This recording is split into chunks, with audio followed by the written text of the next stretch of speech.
Well, so I want to apologize to everybody for last stream. My internet decided to go kaput, so I do want to apologize there. Let me sign into a couple things real quick, and we'll get everything good. Let's see here. I think we're live, hopefully. But yeah, my internet connection decided just to totally crap out on me. It's possible it was nothing. It seemed like I was able to fix it. I just had to reset the I essentially had to reset the Ethernet adapter. So everything seems to be good to go again, which is nice. So I do want to say, hey, I do want to give a shout out to my home dog. So I saw that we got some extra super chats, by the way, from what's his nuts. I do want to thank I want to thank Major General Tao for the super chats. For the $5 super chats. My internet connection totally crapped out on me, so I do want to apologize. But yeah, Starch Manning, I want to thank you for the super chats as well. Everybody give a huge shout out to Starch Manning. Give a huge shout out to my boy at Major General Tao. I want to thank Major General Tao. I saw those super chats. I couldn't respond to them. My internet connection ended up kapooting, so my entire stream just went woo. But I do want to thank you, Major General Tao, for those super chats, though. I really do appreciate it big time, bro. If you want, I will read the chats aloud. You don't have to send it as a super chat.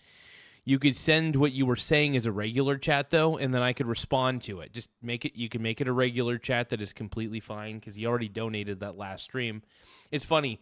Major General Tao donated super chats right as the stream, basically, the internet connection went kaput. So that was a little sad,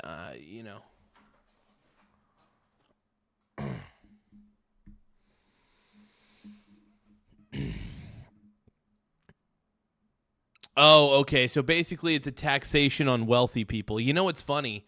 Federal income. Fun fact: federal income started out as a tax on wealthy people, like the really, really, really wealthy people. We're talking about like Rockefeller and Carnegie, those types of wealthy people.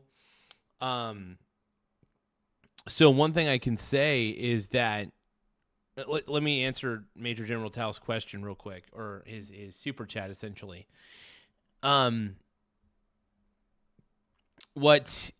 What our friend was recommending is that you tax the rich, basically, and that's not a good idea.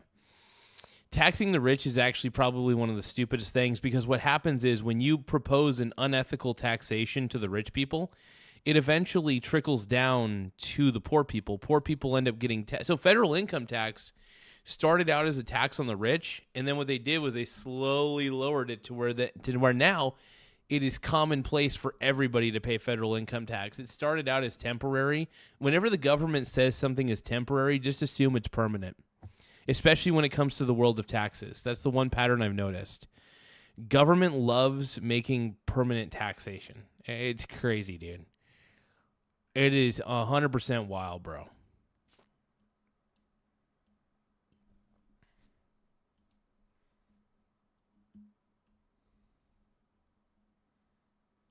But yeah, Trump is my hero, bro.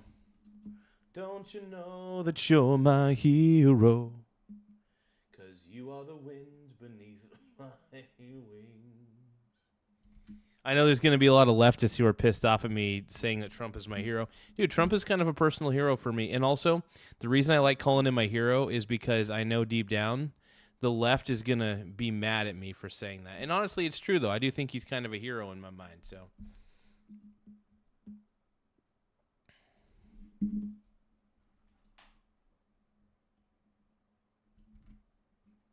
And you are the wind beneath my wings. But thank you, Major General Tao, for the super chat. Yeah, what starts out as a tax, any unethical tax on the wealthy, ends up being a tax on everybody else eventually. That's what typically happens. I mean, that is what really ends up happening ultimately, and this is something that people got to understand. Yeah, a tax on the wealthy eventually ends up being a taxation on regular people, especially. I honestly think federal income tax should be illegal. I think tariffs are completely understandable. So get rid of federal income tax, do tariffs, and call it a day. I think when you overtax your citizens become resentful of you in more ways than you could ever imagine. There are so many taxes on us as people. It's crazy.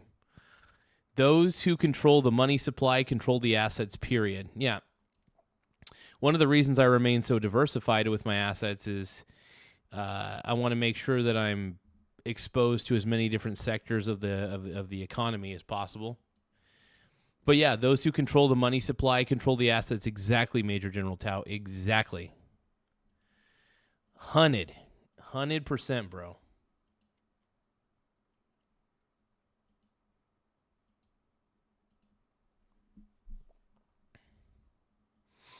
Okay, so we only kind of started this on the last stream. This it got interrupted because of the internet going, my internet going down temporarily. So we're just gonna play it from like right.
One moment. One more moment.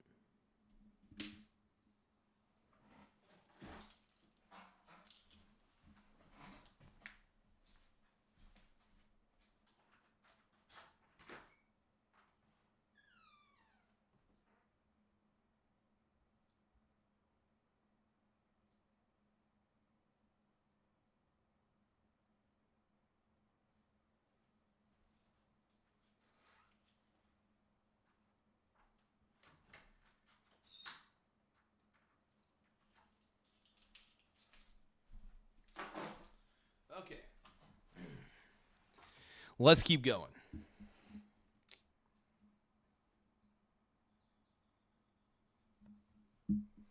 All right. Reported him to the police, and his sister likewise complained about him. His family was very concerned. He was probably a pretty sick guy. Mm-hmm. And I want to get to all of those details and also walk through this, what happened last night. But first, this appears to be the third attempted assassination on your life. The first in Butler, the second, of course, on the golf course in. So Major General Tao is saying, assuming this is not a false flag, American politics need to have special security. Look, I don't think there's anything false about this. I think that what happened was real. I know there are people doubting it, but no, I don't know. I think this is real.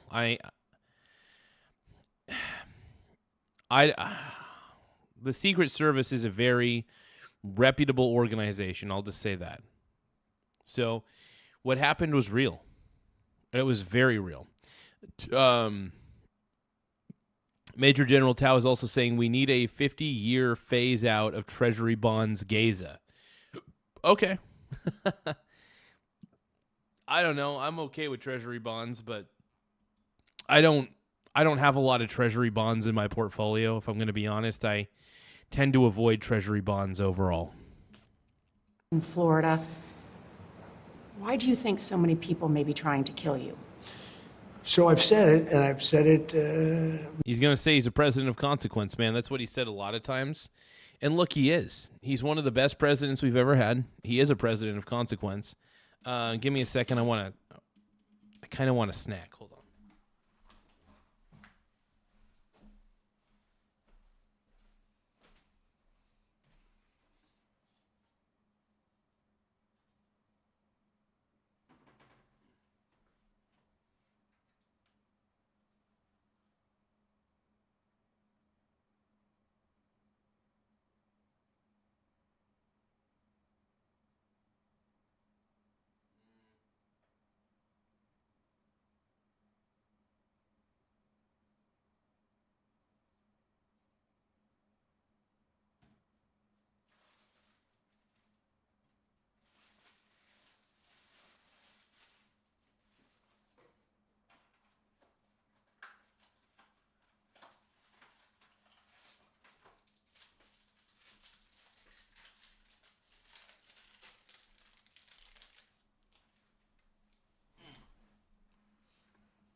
Okay. Laugh out loud.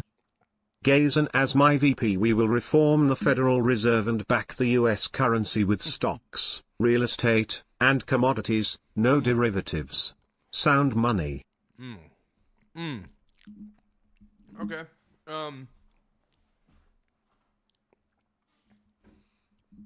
So let me reread this real quick. Hold on. Let me hear it again.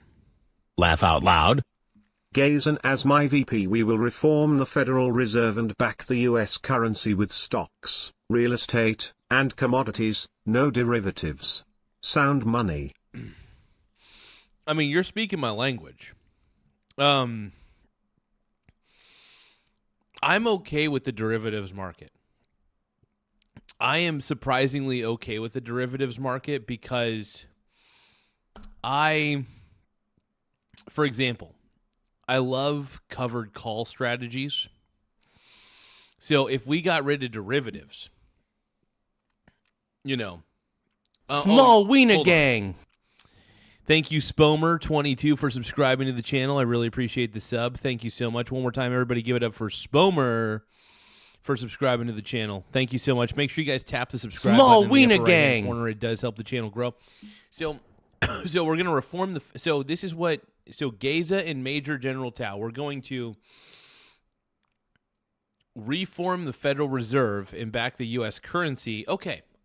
Oh, I thought you said that I was confusing the super chat. I thought you were saying that we were going to get rid of derivatives. Okay.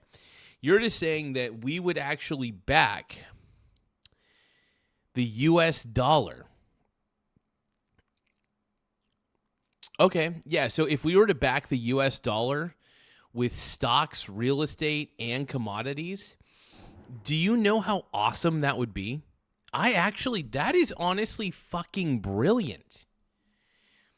Major General Tao is also saying derivatives are fine, but the U.S. dollar should own the underlying asset. I get that. I actually totally love that. Backing the U.S. dollar with stocks, real estate, and in commodities, that's honestly, that's actually kind of brilliant. Damn, Major General Tao. Hey, you know what? Major General Tao for president, I'm thinking. I don't know, man.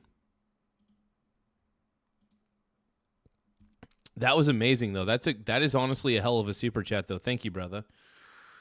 But I love that, man. I really do. I had to take a few moments to think about it for sure. But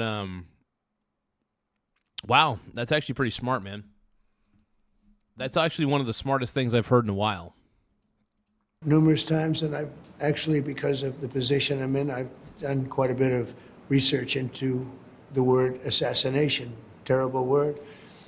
And they go after consequential presidents. They go after presidents that do things. If you look at what I've done, we've turned this country around. We've taken a country that was actually a dead country. It was dying very rapidly, and it's the hottest country anywhere in the world.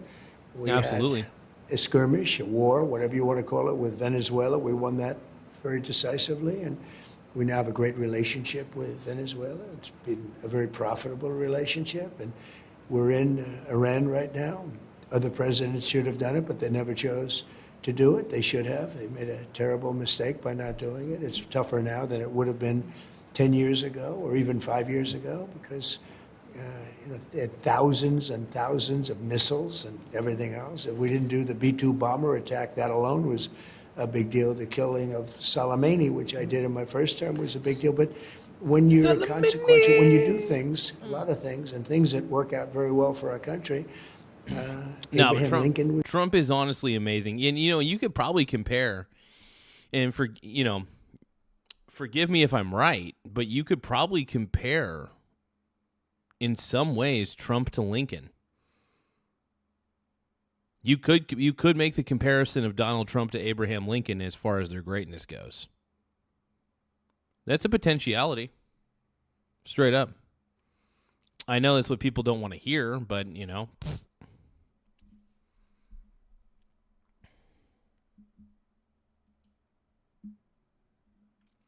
But yeah, this is wild, man. This is wild. Don't forget to double tap the screen to like the stream one more time. We're trying to get to 60 likes in 60 minutes. Since we're watching a 60-minute exclusive, we're trying to get 60 likes in 60 minutes. So if you guys can, double tap your screen to like the stream. One more time, we're trying to get 60 likes in 60 minutes. So double tap your screen to like the stream. Let's go. Was assassinated. McKinley was assassinated. McKinley made the country very rich. People don't realize that. Then Teddy Roosevelt. Presidents who make a difference, who change the world for the better, it's unfortunate that they get assassinated. Luckily, the security is so much better today on the president. It's good. They have great security on the president, which is amazing, by the way. That's the way it should be.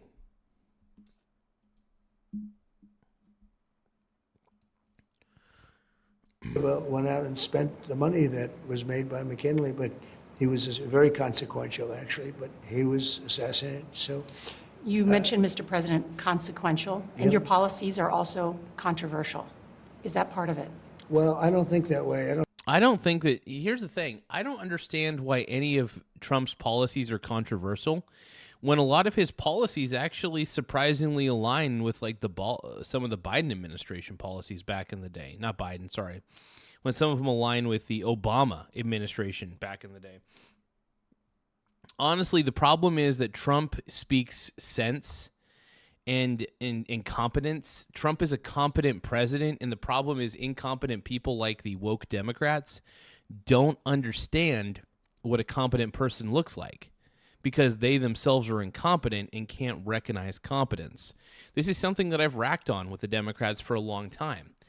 I firmly believe that Trump is one of the most competent and of consequence,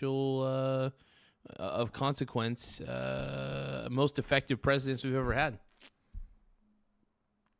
Yeah, I would say he's got effective policies. Trump has very effective policies, and I do think that Trump is one of the best presidents we've had in a long time. I know there's going to be a lot of people who want to hate on him because he uses orange spray tan or whatever, and he doesn't have the best hair in the world. Sure, that's fine, but it doesn't matter.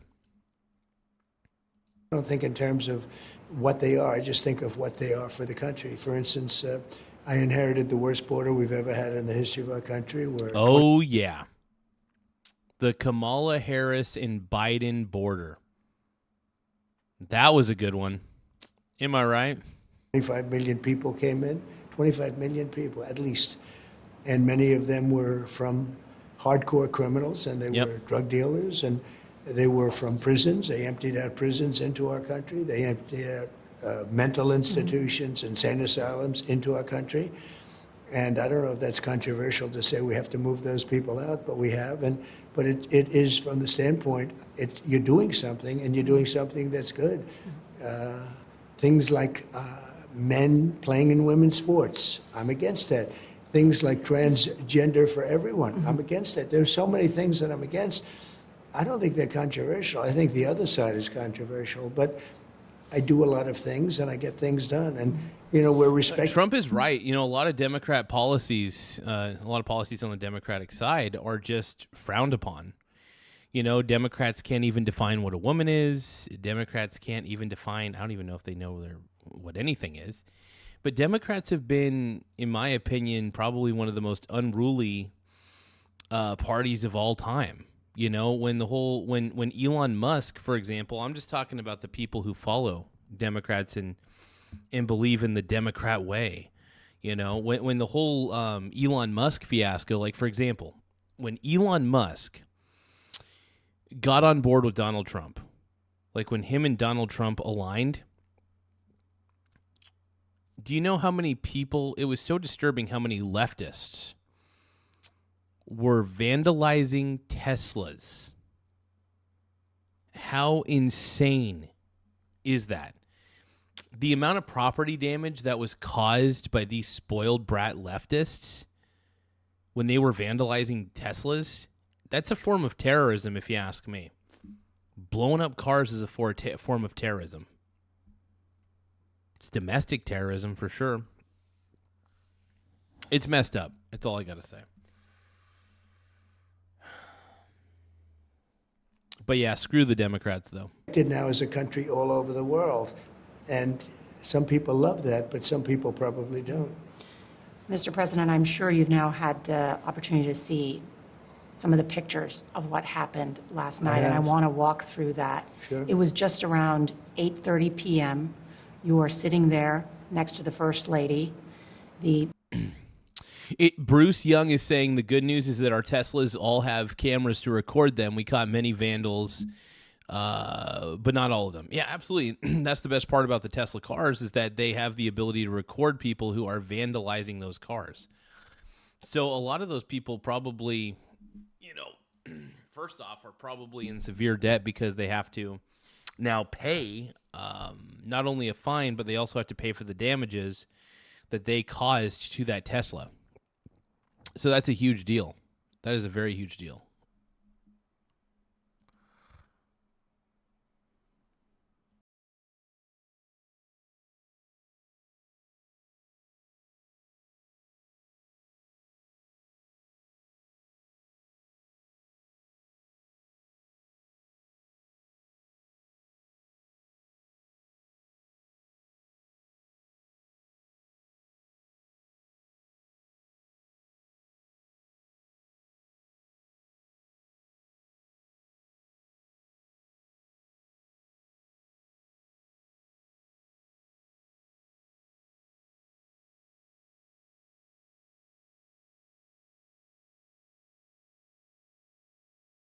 That's right. And That was the question. That was what he was actually able to get it. I'm not sure I'm a believer in this, but he was able to get it. And Oz Perlman, man, he's an interesting fella.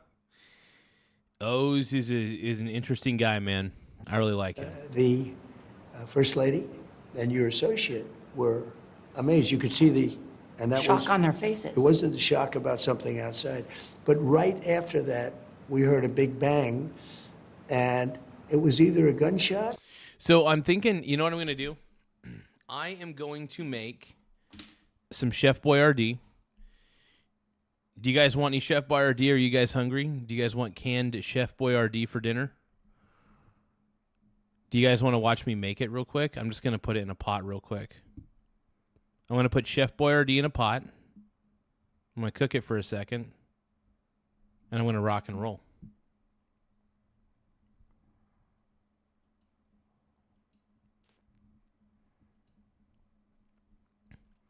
Yeah, no, I'm going to keep going, man. Steak? I'm not that fancy, bro. I'm so fancy. You already know I'm in the fast lane from LA to Tokyo.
Okay, guys, give me a few more moments.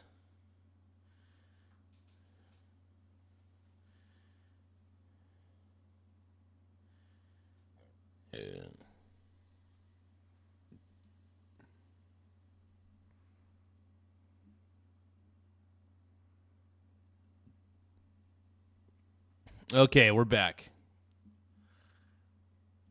Hey, thank you guys for double tapping the screen to like the stream, though. Sorry about that. So, Major General Tao is on a very high carb diet. Hell yeah. Or am I on one? I don't know.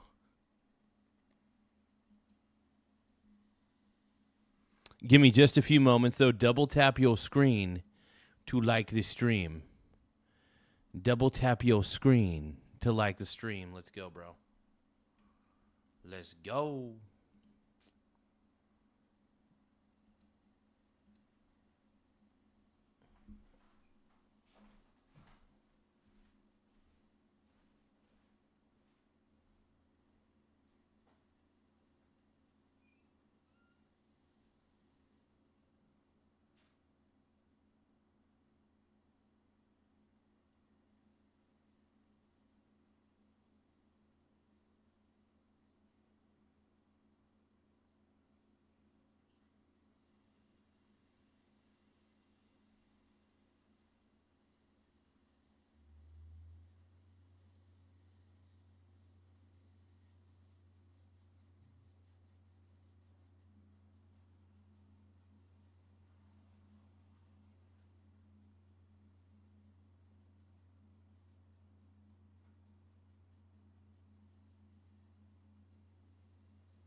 Okay.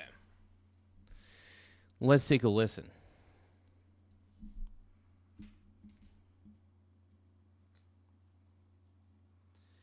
Guess who's back?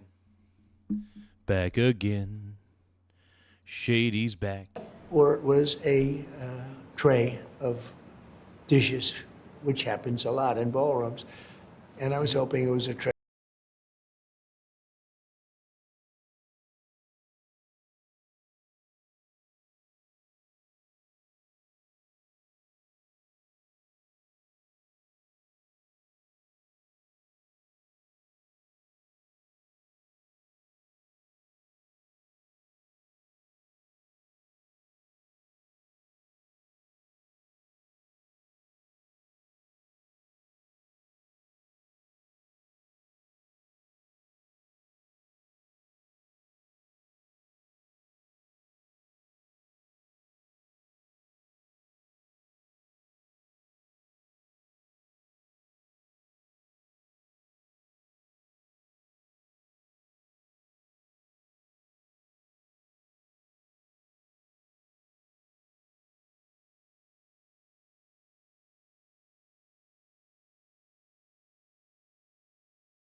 because I don't like to have a criminal or a sick person or somebody, whoever he is, you'll figure it out. I mean, I think we're already figuring out he's a man with a lot of problems.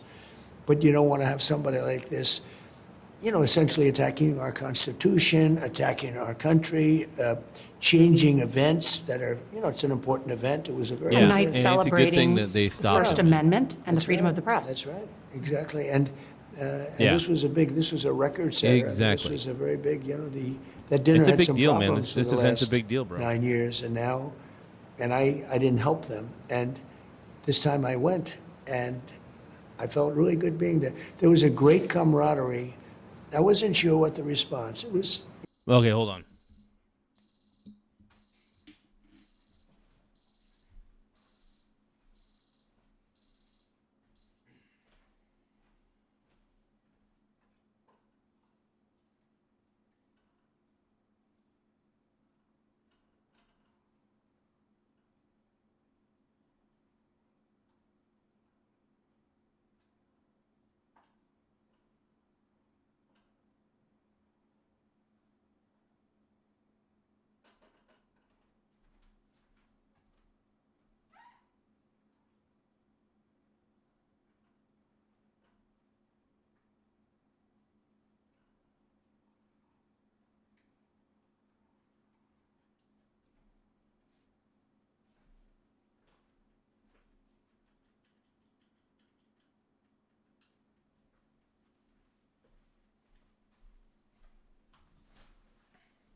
Give me a few seconds.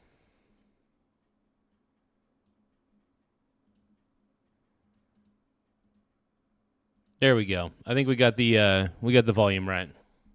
Testing 1, 2, 3. Testing OMG.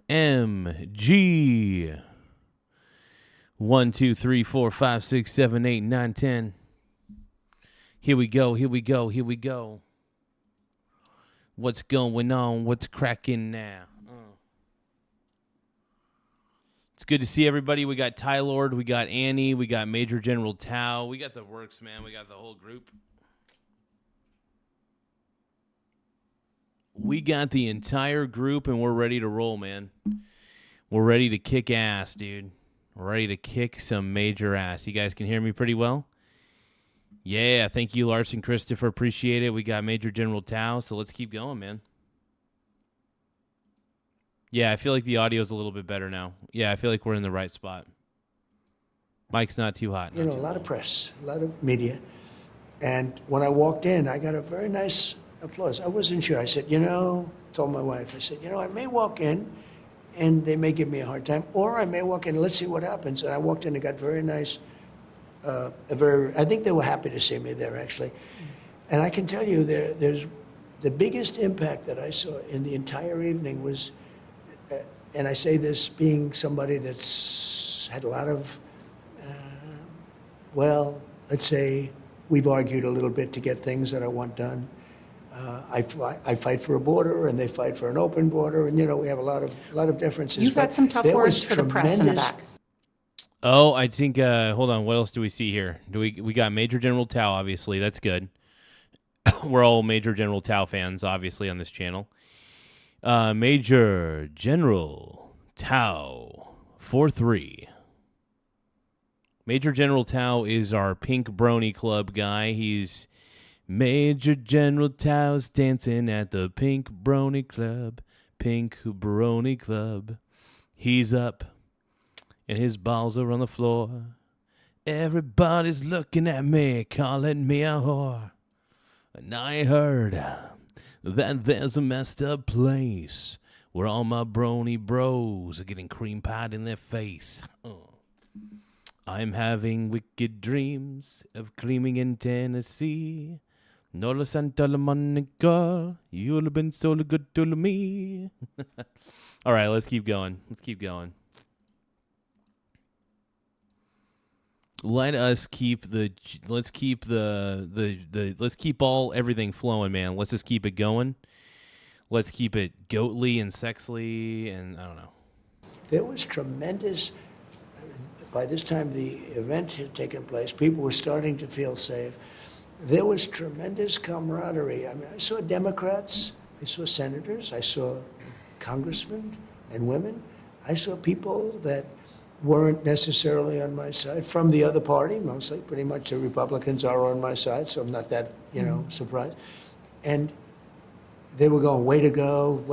There was spirit in that room. I mean, it was like the whole. That's pretty cool that there were actually people who were, and maybe they all bonded over the situation. You know what I mean?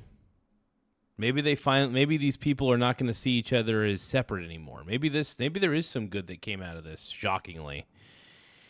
I mean, it's never good when something like this happens, but sometimes you have to look and see if there is a positive in all this. And I think ultimately it ends up there is a positive message. And, obviously what that guy did is terrible, but I'm glad that Trump's good. I'm glad that he's okay. As you guys know, like on this channel, we are huge. We're huge Donald Trump supporters. We're huge Trump fans on this channel. And yeah, no, and I do think he's pretty dope, man. I think it's pretty, when there are 3 attempts on your life, when there are 3 assassination attempts on your life, it's like, it's crazy.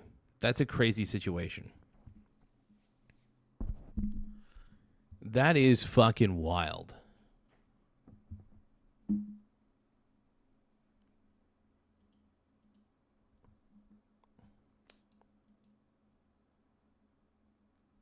But if you guys can, don't forget to double tap the screen to like the stream. One more time if you guys can. Double tap your screen to like the stream, as it really does help the channel grow in a lot of ways. But yeah, Donald Trump's the man. He's honestly one of the best presidents we've ever had. But yeah, like if you guys believe that Trump is the GOAT, like the greatest of all time when it comes to presidents, double tap the screen to like the stream. If you guys think that we're on the right path as a country, under Trump, double tap the screen to like the stream. And I think that the war in Iran is going to end very, very soon. The war in Iran is going to end very, very soon. That's what I believe. And you guys can call me naive. You guys can call me a dreamer. But if you guys think that the war in Iran is going to end soon, double tap the screen to like the stream, man. Let's keep going. The whole country was together. It was pretty amazing. It made a big impression. It was very nice to see. Do you think this will change your relationship with the press? Well, it depends on if they're nicer to him. I'll tell you what, if the press actually starts being nicer to Trump, like I'm not saying they don't have to give him softball questions, but they could be less aggressive towards him. That's the one thing. I will say that the press seems to be so aggressive towards the leftist media seems to be so aggressive towards Trump. And if they could just ask their questions with a little bit of decorum and, be a little bit polite, and that's all he's asking. I think he'll answer any question. It's pretty obvious. You may not like his answer, but he'll try to answer it. But if you're being a dick to him, if you have a bad tone, if you have a shitty tone with him, he's going to have a shitty tone with you. He's going to reflect what you're doing to him, But if you guys can, though, like I said, don't forget to tap the subscribe button in the upper right-hand corner, and also double tap the screen to like the stream. One more time, if you guys can, don't forget to double tap the screen to like the stream, as it really does help the channel grow in a lot of ways. So we're always trying to see how far we could get on the channel when it comes to subscriberships and likes. So in order to like the stream, the best thing you could do is double tap the screen. It does help a smaller channel like ours out. And we're smaller. We're only at, truth be told, we're only at 10,309 subscribers. Once again, we're at 10,309 subs. So we're trying to grow, man. We're trying to grow as a channel even further. And we believe in what we're doing on this channel. Like we firmly believe that this channel's on the right path. We're pro-Trump. We're very proud of being pro-Trump, and we don't want to apologize for it. And I think that what he's doing is pretty dope. And honestly, the Iranian government needed to be taken out immediately. That needed to happen, bro. The Iranian government is toxic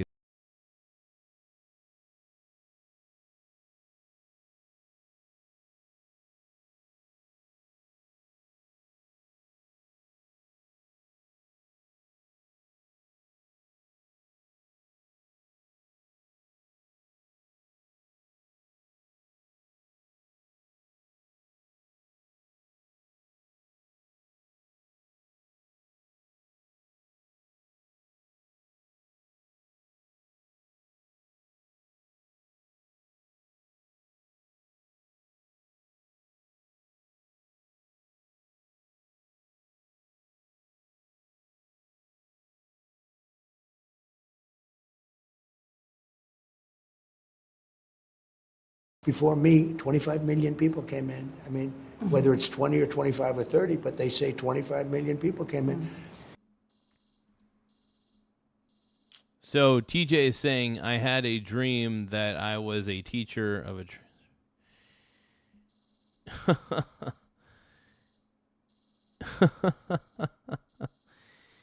That sounds like an interesting dream. Holy crap. I'm not too sure what to think of it.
Okay, give me a moment.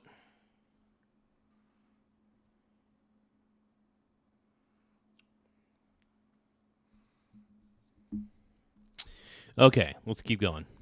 Zero people. We have people coming in legally. Can I ask you something? But, You but said the something. other side doesn't like that. There are things that I like that I think are very standard. I want women to be able to play women. I don't want men in women's sports. And for whatever reason, the other side likes men in women. Oh yeah, and this is where a lot of voters were really upset with the Democrat Party on this topic alone, because hey, have a good night, Mr. TJ. Later, brother. Later.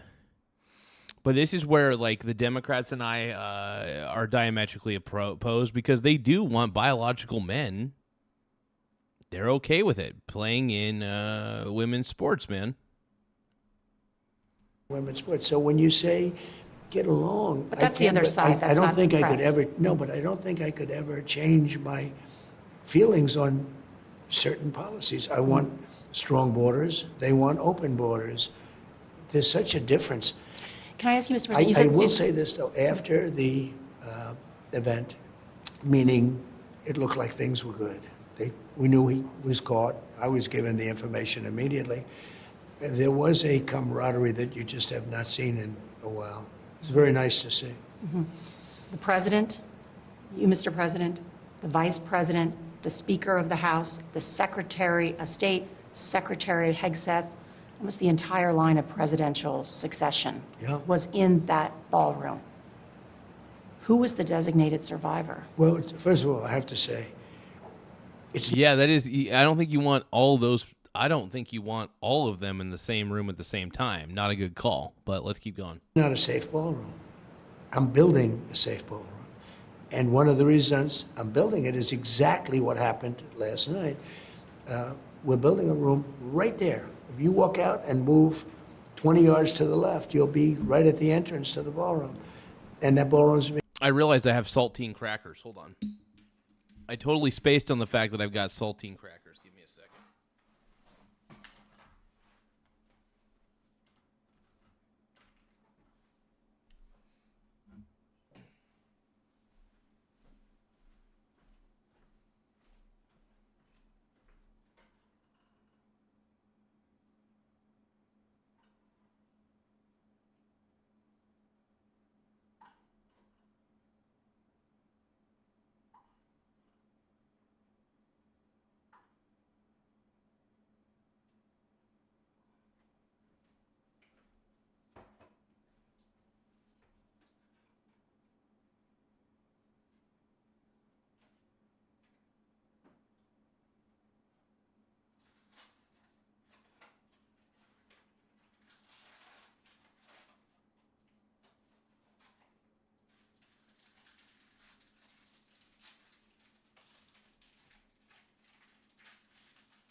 being built on the safest piece of property in this country, probably one of the safest pieces of land in the world.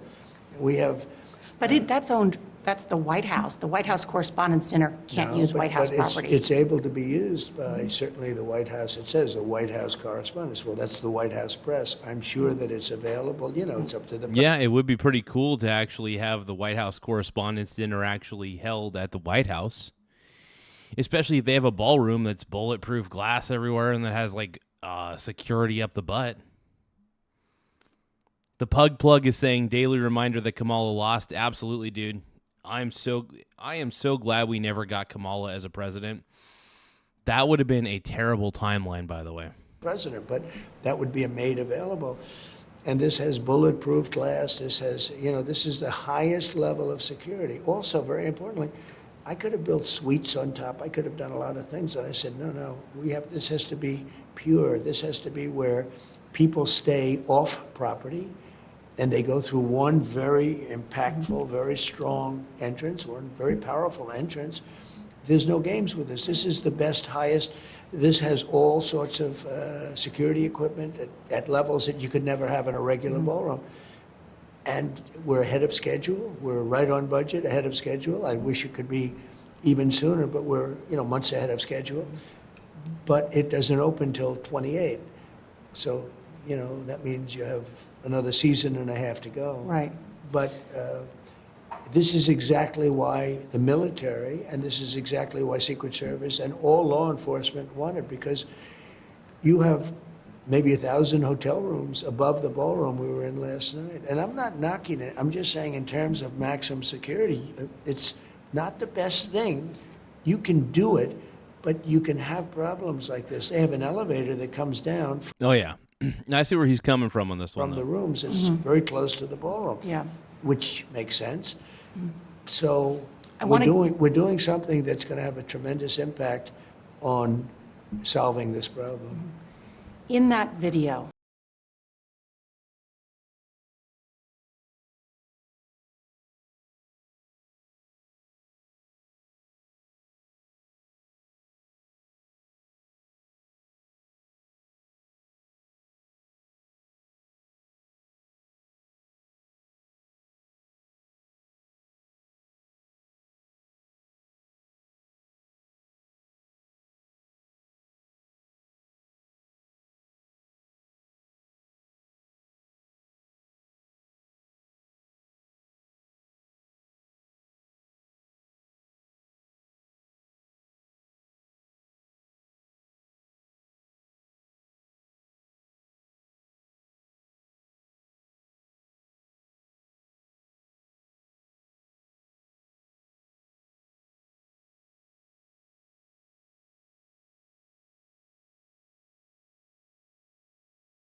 you can really enhance your chances of having a perfect situation, but sometimes things will happen. I did want to see what was happening because Love you, Major General Tao. You're the man, bro. I'm the man, bro. I'm the man. so, you know, I'm the president. In one way, I guess I should be. Hey, if you guys think that Trump's the man, double tap your screen to like the stream, man. If you guys think, dude, I honestly think Trump's the man. Like, I really do. So if you guys think that Trump's the man, double tap your screen to like the stream. If you guys think that J.D. Vance is pretty cool, double tap your screen too. If you guys are tired of Iran and tired of Trump derangement syndrome people trying to hurt this guy, double tap your screen because we're tired of people trying to hurt Trump, dude. We're done with it. We're done with the crap. Straight up, we're done with the crap. All right. Hiding. In another way, I want to see if I can be helpful. But I did watch because I could see what was going on at the door. I also saw a lot of very strong, physically strong, really attractive law enforcement people come through those doors. And frankly, it made me feel very safe. Very, very safe. That's hot, dude. He's like very attractive, very sexy. No, just kidding. No, he's complimenting him. He's giving the praise that they deserve. The people in that situation, the law enforcement, man, they absolutely deserve a lot of praise in this instance, man. Trump is pretty dope, man. Let's keep going, man. Safe. There's nobody going to get by them. And this was at the very back of the ballroom, looking at the back of the ballroom. Big The room. counter-assault team that comes in. Yeah, they were very impressive. I think they were very impressive. I think the whole operation was very impressive. The only thing you could say is maybe they could move that counterpoint out deeper. In other words, move it to the outside of the building. Let's talk about that. Mr. President, I wonder how much has the Secret Service and the FBI briefed you about this suspect, Cole Thomas Allen? Have you read what a senior U.S. official... So I hear that this Thomas Allen kid, or dude, Cole Thomas Allen had a, like a manifesto or something? Like, allegedly, this guy had like a manifesto. I don't know how true that is. But I'm curious to see what the heck is in that manifesto, man. Probably some pretty disgusting stuff. Probably pretty vile, pretty evil is what I'm thinking. At least that's what I would believe is in there. I wouldn't be surprised if it was vile and disgusting and full of disgusting thoughts of trying to harm others. That's what I'm thinking. That's what I'm thinking's in there. No, either way, though, I want to say, seriously, Trump is the man. I really do think that. I think he's one of the best presidents we've ever had. Top 3, maybe. Top 5. But he's been unbelievable. He's been incredible. And we love Donald Trump on this channel. I know you guys don't. But whatever.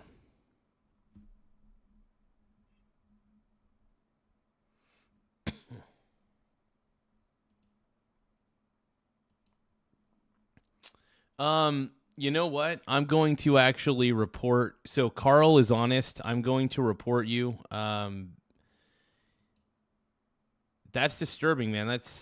Why are you trying to encourage that, dude? I'm gonna report this. Hold on.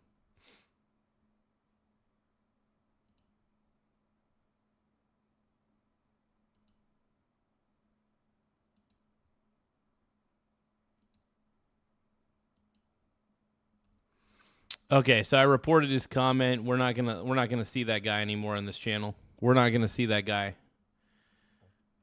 anymore on this channel. That's insane. This is what Trump derangement syndrome does to people. They think it's okay to try to harm people who disagree with them, man. It's messed up.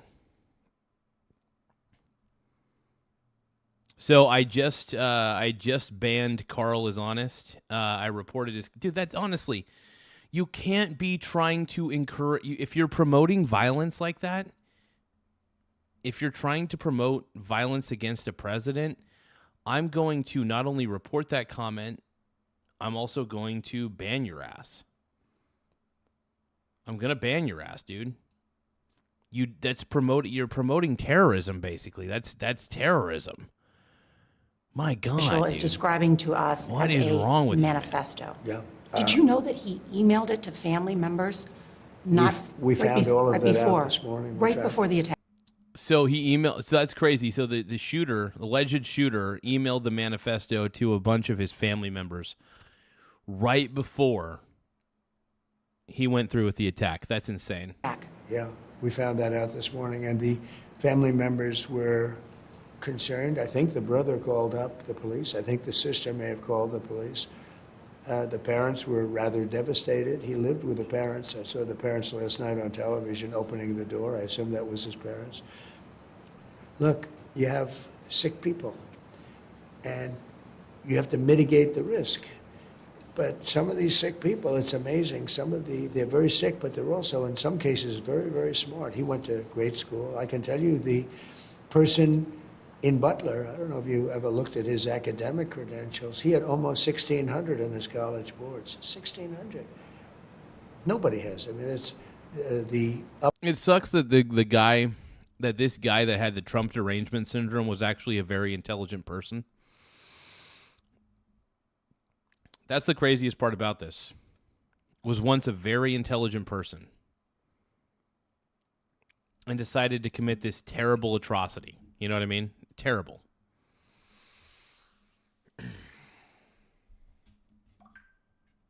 It's flippin' ridiculous, man.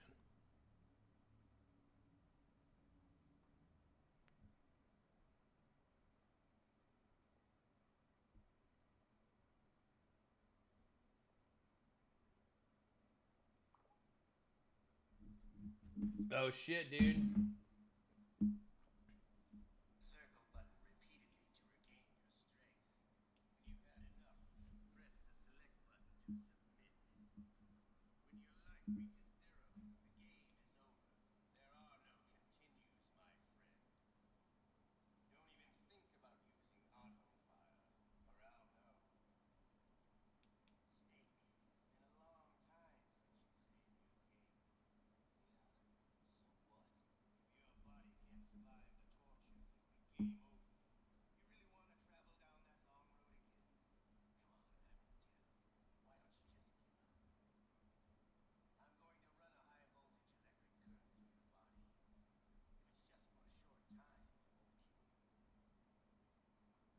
Damn, dude.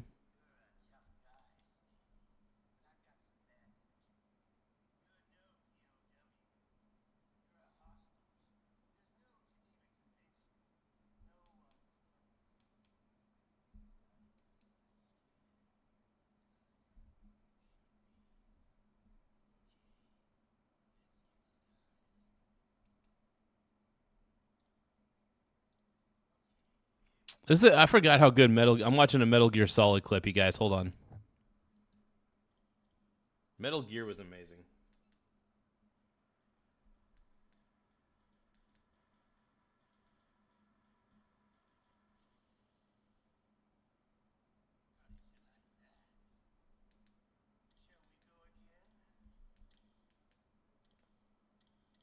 Oh, this is a crazy part in the game.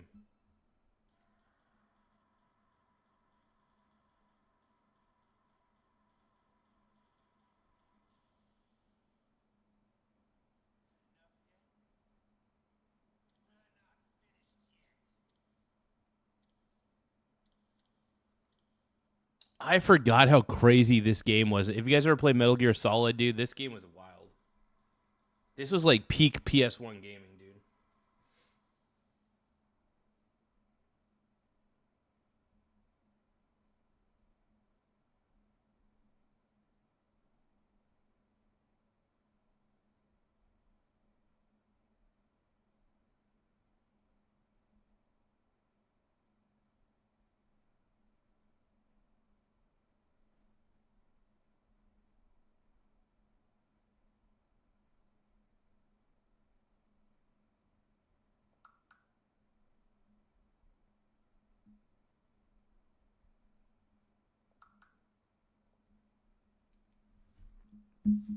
Okay, give me a second, you guys. Sorry about that.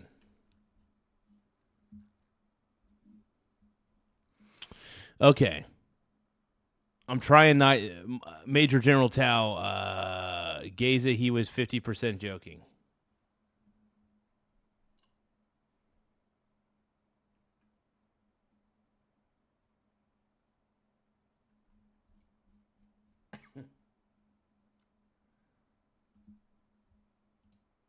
One moment. upper 99.9 percentile or something, and he was a crazy person, but a smart crazy person. I think the law enforcement did a great job last night. Let me ask you. I guess if they didn't, I wouldn't be here.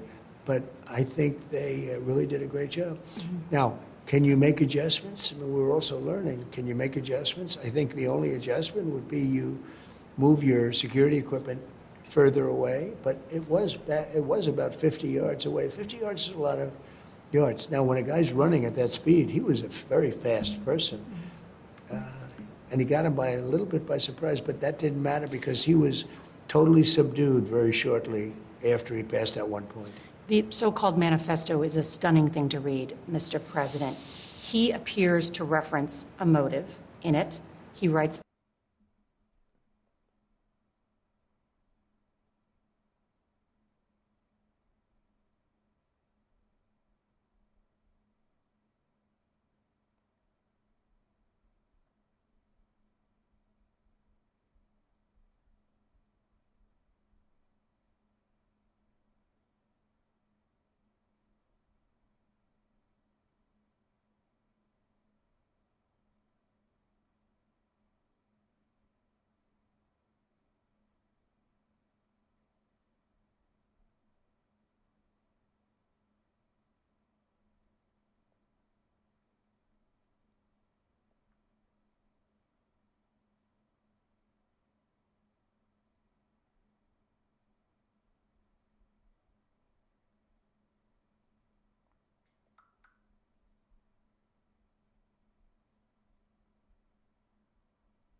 Okay, sorry about that. I was messaging my bro. We're talking about Metal Gear Solid and how it's like the greatest game ever.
past that check. I mean, he got past the first checkpoint, but he didn't get past any of the others.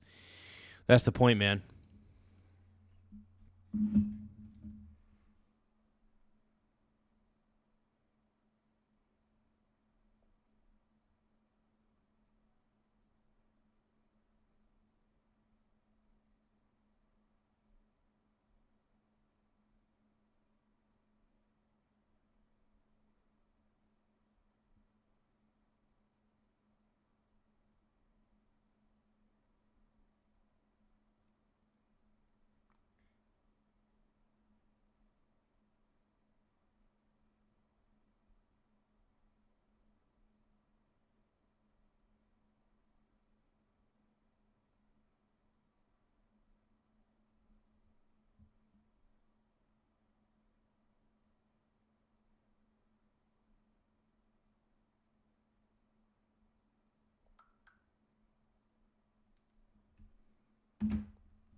Pretty easily.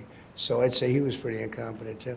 You know, I could take any event having to do with security or anything else. I can always find fault, no matter what. I can take a baseball team that won the game 18-0 and say they should have played better. Those guys did a good job last night. They did a really good job. Now, do they make adjustments? They do. They learn. They make adjustments. We're living in a different world with the internet than we had years ago. But even years ago. And they're doing the best they can under the circumstances, man. They really are. They're absolutely doing the best they can under the circumstances. But, yeah, the shooter is clearly an insane person, because you have to be an insane person to do what that shooter did. It's mental illness, man.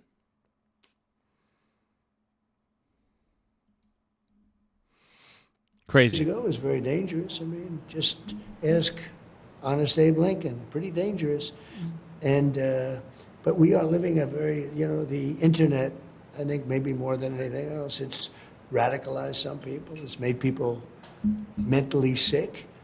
It's also a great thing. It's a phenomenal thing. We're the leader in it. We're the leader in AI. It's a great thing, but you'll always find problems.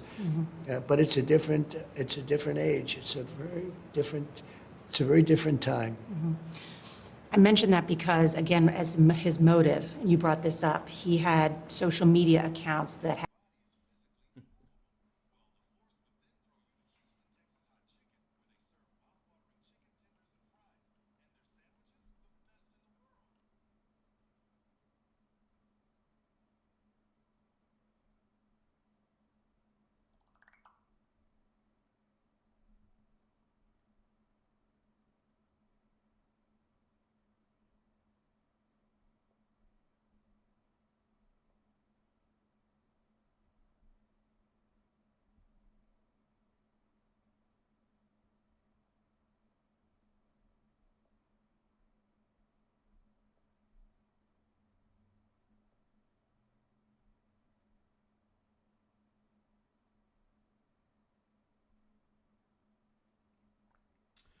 Give me just a second, you guys. Sorry about that.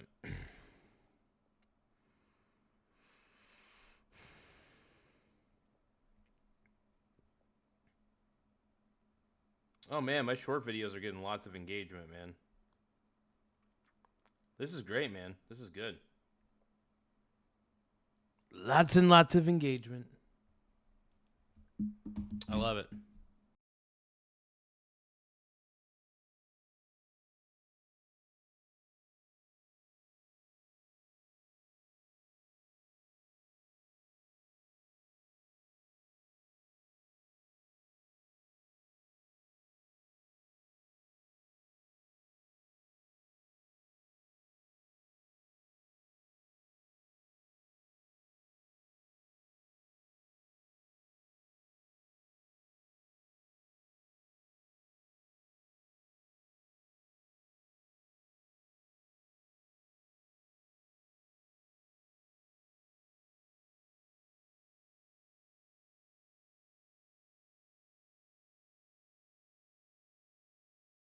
That's true. If he was a king, he would not allow this line of questioning. If he was a king, he would basically have her thrown in jail. but he's not a king. He doesn't want to be a king. That is the difference between Trump and anybody else. Trump is not a dictator. You may think he's a dictator, but you're wrong. Trump is probably one of the finest presidents we've ever had, bro.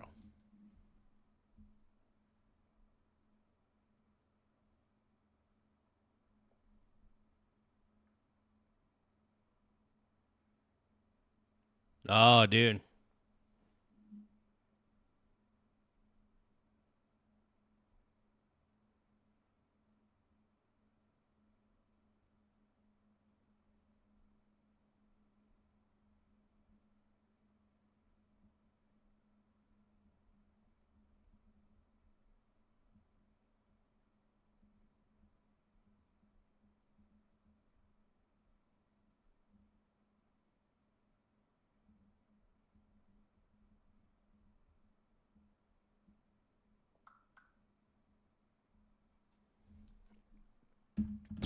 Yeah, dude.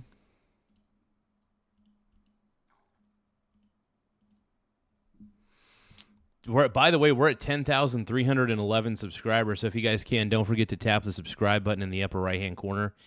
It does help the channel grow, so the more subscribers we get, the better. So do not forget to tap that subscribe button in the upper right-hand corner. Let's keep going, bro. No, I'm not a king. I get it. I don't laugh. I see these no kings, which are funded just like the Southern Law was funded. You saw all that. Southern Law is financing the KKK and lots of other radical, terrible groups. And then they go out and they say, oh, we've got to stop the KKK. And yet they give them hundreds of thousands and even millions of dollars. The freaking It's a total hypocrisy of the scam SPL. run by the Democrats. It shows you that, like Charlottesville was all funded by the Southern Law. That was a Southern Law deal, too. And it was done to make me look bad, and it turned out to be a total fake. It basically was Yeah, the demand for actual racists were so low that what they had to do was they had to pay actual racists to show up to that event. Yeah. Trump's a good man. Trump is a good dude. And I'm sick and tired of all these woke people trying to attack him. Leave Trump alone, bro. Leave Trump alone. Simple as that, dude. Leave my boy alone. Yeah. Screw you, SPLC. Screw you. The Southern Poverty Law Center, or whatever they're called, the Southern Poverty Law Center. Yeah, they're awful, dude. They're one of the worst, man. Don't forget to double tap the screen to like the stream one more time. Double tap your screen to like the stream, man. And don't tap it with your tip. Don't tap it with your tip. Don't tap it with your tip. Don't tap it with your tip. But double tap the screen to like the stream. It does help the channel in a lot of ways. It helps us in more ways than one. Give me a few moments.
Tap it with your tip.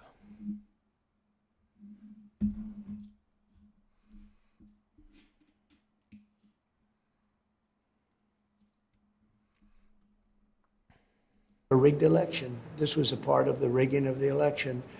And that's what you really should be doing. I mean, I hope one of your 60-minute episodes, which really hasn't changed very much from the last few years, I'm surprised. But one of those episodes should be on Southern law and the fact that they spent millions and millions of dollars on absolute far right and just bad groups. And then they'd use those groups and they'd say, Oh, yeah. these are Republican This is groups, true. and we're coming to your rescue. And What they're he's the saying ones is that have funded absolutely it, and they're the 100% ones true. that Yes. keep them going. I wanna Pretty, talk- pretty sad. Do you think it's pretty sad, Nora? The allegations and the indictment They're laid not just out by... allegations. It's These an are- indictment These laid are out by... facts, okay? These are facts. I mean, they have checks to the Ku Klux Klan and many others, and then they're saying how bad they are and blaming the Republican Party and Republicans. These are not just allegations, but go ahead. Well, as you know, sir, you've been accused of things and were able to go to a court of law and adjudicate them. So Yeah, allegations and indictments. After 5 years, it's true. It takes you about 5 years. I do want to talk about... Yeah, it does take a while, doesn't it? Here's the thing. This lady is so out of touch, dude. This 60 Minutes gal, she is so out of touch. It's crazy how out of touch she is. Crazy. Out of touch people, bro. about that. Well, and you I've referenced- also won a lot of money from Crazy. fake news media, where they write falsely about me, and not that I want to sue people, because I don't, but I bring lawsuits against the fake news. I brought lawsuits against your network, and you paid me $38 million because you did something that was so horrible with Kamala. You put an answer down that wasn't responsive to the question, because her real answer was so bad, it was election threatening. And you paid me a lot of money. You tried to pull one off. It was terrible. It was a terrible thing that you did. And, you know, when you say, can we all get along, you can, but when people do things like that, or how about the BBC, where the BBC has me, actually AI, they had me saying a horrible statement. And I said, I never said that. It turned out they gave me an AI, a little AI treatment, where they have my lips speaking words of hate, tremendous hate that I never said. They don't know what That's to do. crazy. They've admitted they're wrong. They just don't know what to do. They actually have me making a major statement, and it wasn't me. It was That is wild, dude. That's the thing about generative AI. It's getting better and better, so we're not even going to be able to figure out what the heck is a deep fake anymore. You know what I mean? It's going to be tough to figure out what's real and what's not. It's kind of crazy. my face. It was my lips. My lips were perfectly in sync with the words. I said, I can't believe it. I can't believe it. So, I hear you, Mr. you know, President. so then when you say, can you get along? I can get along with anybody, but if people are going to cheat, if people are going to be fake, you sort of don't want to get along. On that, what do you say to people who are encouraging political violence or even cheering it on? Well, I think the ones that are doing that are much more far left than far right, much more. When you see, again, Southern law, when you see some of the statements that are made that are so, even when you say no kings, that's encouraging. You're saying one of the things this guy said in his manifesto, which you didn't read, you should have, is that he attended a no kings rally. Oh yeah, and it's pretty clear what it's pretty clear what the shooter's real target was, and you're pretty sure it was Trump. And it's sad because this shouldn't be happening. People should not be trying to eliminate, because I honestly think he's the greatest president of all time. Along with not too many people, and probably it had an impact. You know, they get up and they say whatever they want.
fact that I've accomplished so much. I've made our country great again. I mean, this country was dead. Our country was dead.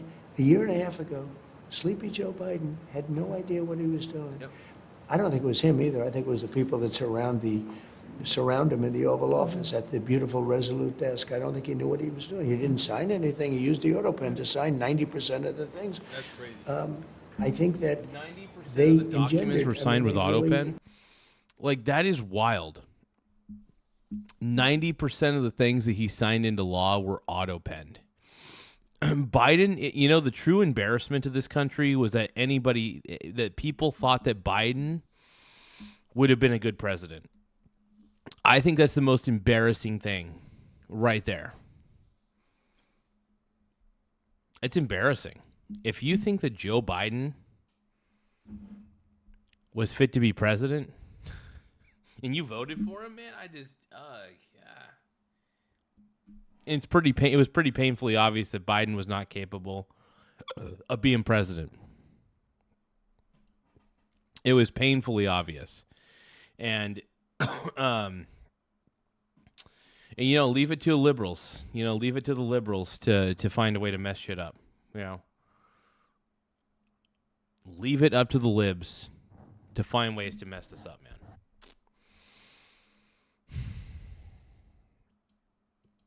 Anyway, if you guys can, don't forget to double tap the screen to like the stream. If you guys love Trump as much as I do, double tap the screen. If you think that MAGA is still up and running and still ready to roll, double tap your screen. If you guys are just tired of the hate from the woke left, like the hate, honestly, a lot of the hate that comes out of the woke left is very intolerable.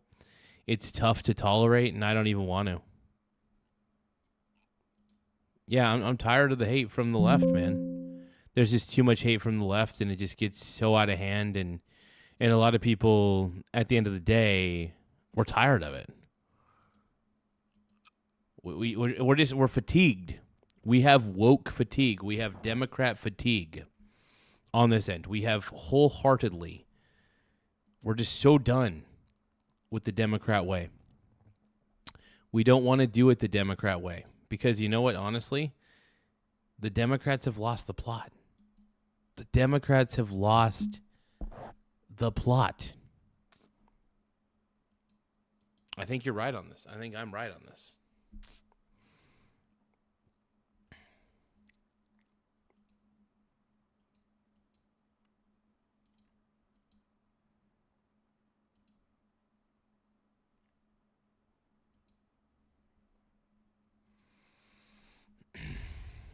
Created a tremendous amount of anger and hate. Our country was dead, and now we have the hottest country anywhere in the world. No, not even close. Last night, As an I mean, he's right, man. He's right. example, investments in our country for 4 years, less than $1 trillion under Biden. In 11 months, $18 trillion under Trump. Now, That's not bad, man. $18 trillion. So investments into America, $18 trillion under Trump. Only about $1 trillion or so under Biden. It shows that people believe in America. It shows that investors believe in America when you have a competent businessman running the show. The only people who don't like Trump are people that don't understand him or don't understand business in general. You know what I mean? most people are happy about that, but some people are really angry about it. You know why? Because it means we should be around for a long time, and they don't want that to happen. Last night you had very much a tone of unity when you were in the White House press briefing room. I think so, yeah. I think I really felt very calm. I feel very calm, and I feel very calm right now, other than a couple of your questions, which are meant to antagonize and totally inappropriate. But I feel very calm. Mm-hmm. I thought last night was a very important thing to do, and people have said I did it well. Not an easy thing to do, you know. You leave a scene like that, and then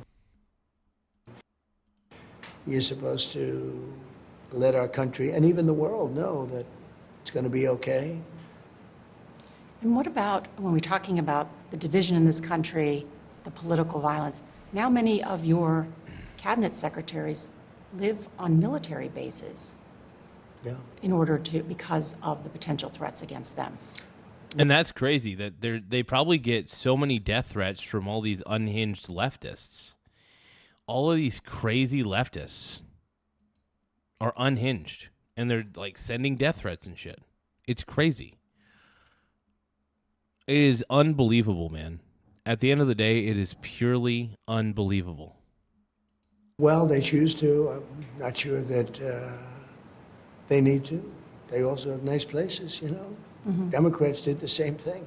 Some of the housing on the military bases is very nice. I'm not sure they do it necessarily for violence, but probably it's not the worst thing in the world. Look, we are consequential. This is a consequential presidency. I have a great cabinet, and they do things that are very good, but some people, you know, if they're good for us, they're not good for other people. Like, as an example, Iran, when they're not going to have a nuclear weapon. They will not have. They're not going to blow up the world. They're crazy. They're not going to blow up the world. And therefore, they're not happy. And when they're not happy, people do things that are violent. Now, I'm not tracing anything back to them, but certainly if they had a shot, they'd probably take it. So when you're a consequential president, or if you have a consequential administration, things happen that wouldn't happen if you're Sleepy Joe Biden. Everyone was happy with Biden. The world was happy. You know why they were happy? Because they were taking advantage of us. Oh, yeah. When you have Joe Biden as the president, the world's going to take advantage. The world will absolutely take advantage. It's true. It's extremely true, man. Because they treated the United States like we were stupid people, and they made a lot of money, but they don't do that anymore. Last night was going to be your first attendance Yeah. at the White House Correspondents' Dinner That's right. as And president. I was looking forward to making a speech.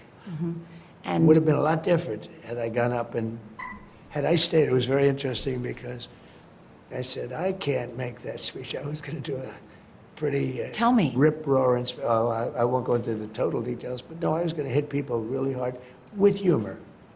In other words, really hard with humor. And I thought it was good. When this happened, and I wanted it to go forward, because I just didn't want it canceled by a crazy person. Our country's too good for that. Our country's too important for that and too powerful for that. I didn't want that to happen. But I said to him, and I thought it would go up. I was expecting until the last moment when the military came and Secret Service and... I see we got a lot of delusional leftists in the chat. Look at Manuel Cora's comment. That's a delusional low IQ comment right there. That's a low IQ comment, bro. It's not staged. Why do you guys keep saying it's staged? That makes zero sense to me. I'm so pissed. Everybody says it's staged. Why do you think it's staged? It makes zero sense to me that you guys would think it's staged. No, Trump's the man, dude. Trump is the GOAT. Greatest president of all time. Straight up, bro. Straight up. law enforcement. Why did they say you couldn't go back when you were saying, I want to go back? Freaking crazy, though. We had a very sealed crazy. room. It was very airtight. Once the doors opened and the Secret Service, military, others came in, the police came in, the law enforcement, they came in. A lot of I don't understand we why had you... a lot of law enforcement. Okay, I'm trying to figure out why you guys think this is staged. Why do you think it's staged? I'm trying to figure you guys out, man.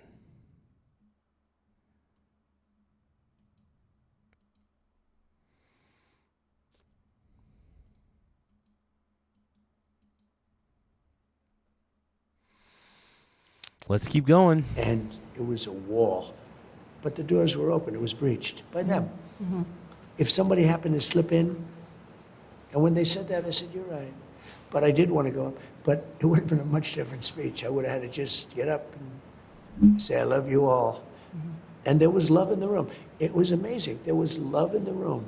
And why do you think that is? Why do you think that the tone changed? People came together. Democrats that truly can't stand me were saying, sir, could I just shake your hand? I mean, I'm leaving, and I'm seeing people, you know, high-level people, and they're saying, sir, great job.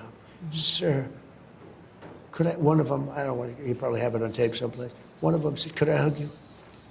A big politician on the other side. There was love. That's wild. I can't believe there were people that were actually on the other side of the aisle, on the Democrat side. Because, you know, when you think of the Democrats politically, you think of a lot of unhinged people.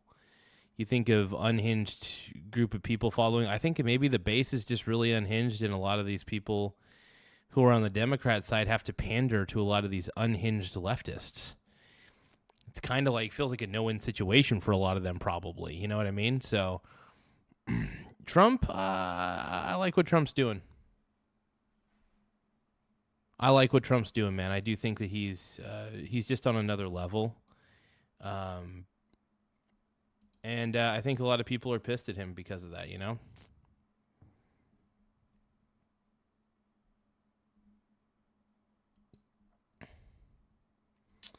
I mean, groceries are a little expensive, for sure. I can agree with that, yeah.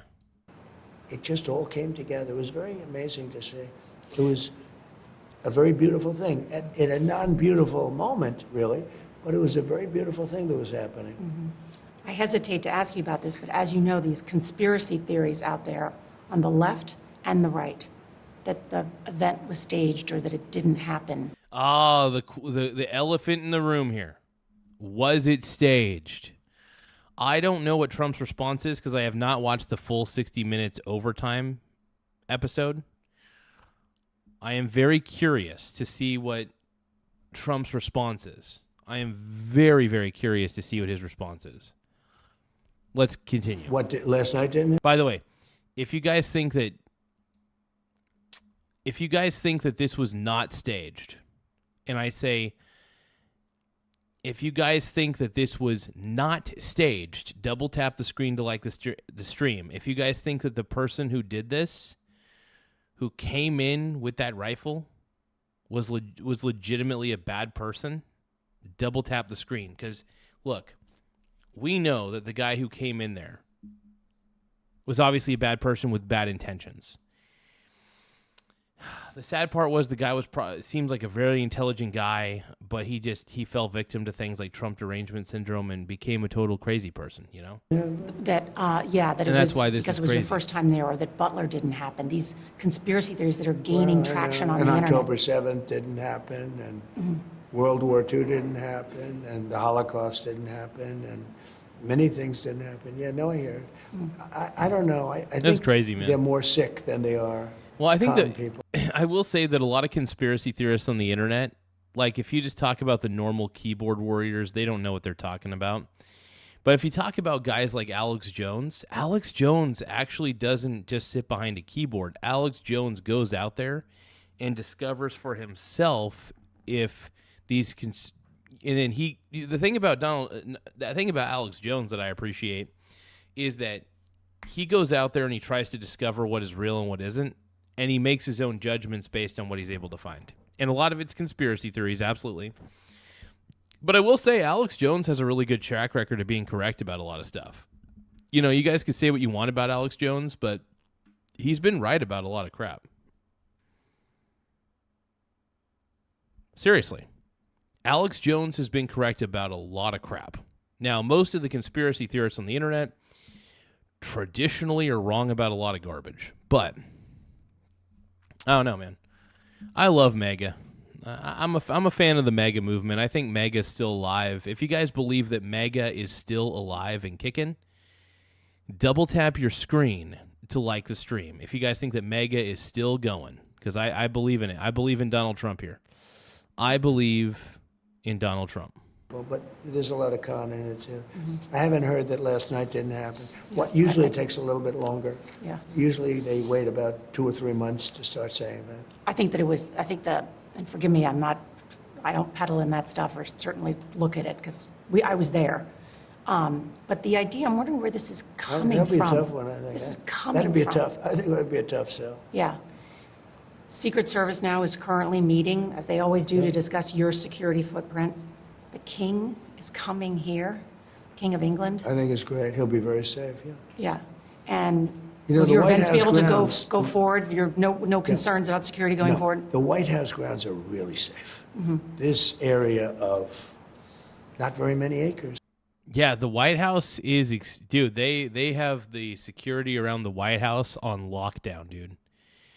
It is lockdown security around the White House, straight up, bro. Without a doubt.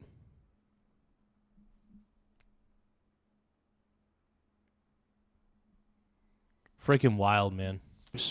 It's really safe. And he'll be staying here now. I believe he's going to a couple of other locations because he's here for a few days. And he's a great guy. Oh, they called and they are so looking forward to being here. Mm-hmm. We spoke this morning. So the king is fine. He's still coming. Your events are still going forward. No, he's a good person. There's no indication from the Secret Service or the FBI that there's an additional threat to you or other administration officials? No. This was a lone wolf, in my opinion. No, but we may find out something else. This was a sick lone wolf. Yeah, it seems like a lone wolf operation, but it is scary to think that... the thing that scares me the most are copycats in these scenarios. You know what I mean? People who are going to try to copycat this. And I don't know what you could do to prevent that. There are so many people on the internet that keep calling for bad things to happen to our president. It's stupid. It's disgusting. You guys need to stop. All you leftists that are out there doing all these threats on the internet, stop it. Stop with the threats. If you want to attack anything, attack an idea. You know, if you want to attack an idea, that's one thing. But to attack a person, man, it's just sick and disgusting, man. And I think the left has lost the plot. I really do. I think leftists have extremely, very much so, lost the plot. 100%. A sicko and very disturbed person. You could see it with his journey through life. I mean, he was a Christian. He was a member of the Christian club at his college, Caltech, which is a good college. I'm sure they're very embarrassed by this because, it's a great college. So that means he's pretty smart to be in. You got to get pretty good marks, got to get pretty good board scores. It's a hard school to get into. So he's a smart guy, but he's a sick guy. Mm-hmm. Yeah, that's the problem. I mean, it would be a lot easier if they weren't smart. Some of them are very smart. And they go around and all they want to do is kill people. They're sick, and they have to be put away. Yeah, it is extremely messed up, man. Honestly, it is disgusting.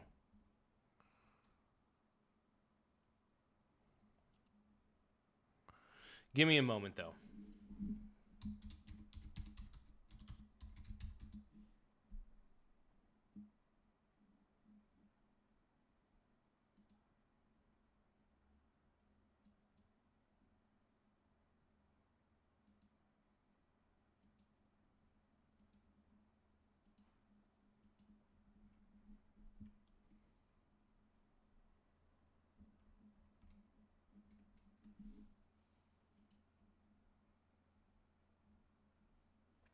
This may take a few more seconds, you guys. Sorry for the delay.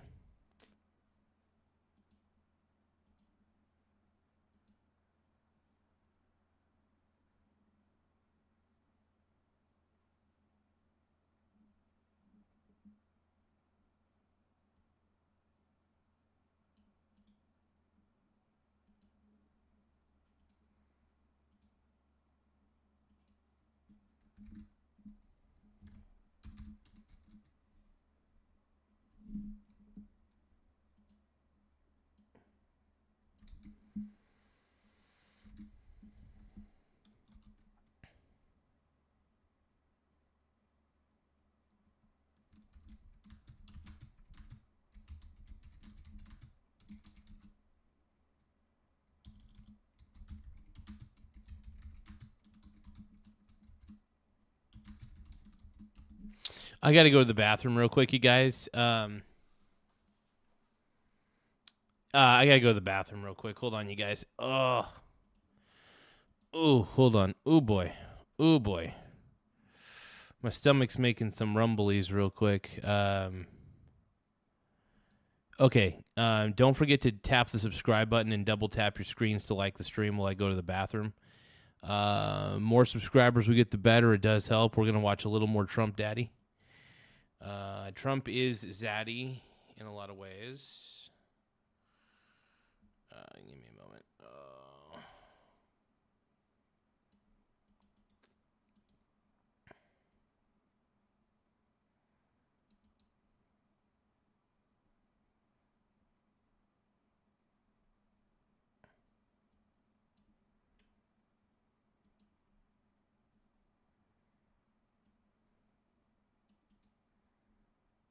Okay.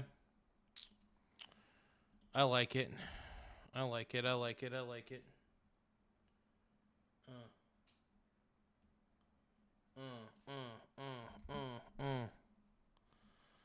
Oh no. Oh no. It wasn't love. It was the perfect illusion. Sticking for love. It wasn't love. It was the perfect illusion. Okay, BRB, you guys. I gotta go to the bathroom. BRB bathroom time. All right. Oh, my mussy.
Okay, I'm feeling good.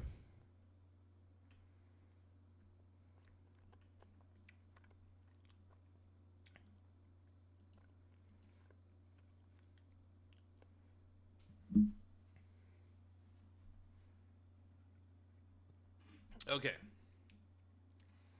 Let's keep on watching.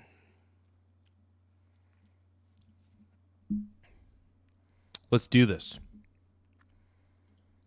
I understand today is the First Lady's birthday. Is that right? Today's her birthday, yes. Happy birthday. Happy birthday, Melania. Yeah, today's her birthday. How does that, It was how do you interesting. deal with that Well, after what happened last night? Yeah, by the time we get back here, it's like around 12 o'clock. And I said, happy birthday, darling. And you were back here in the White House, I understand, in 5 minutes. Well, they move fast, yeah.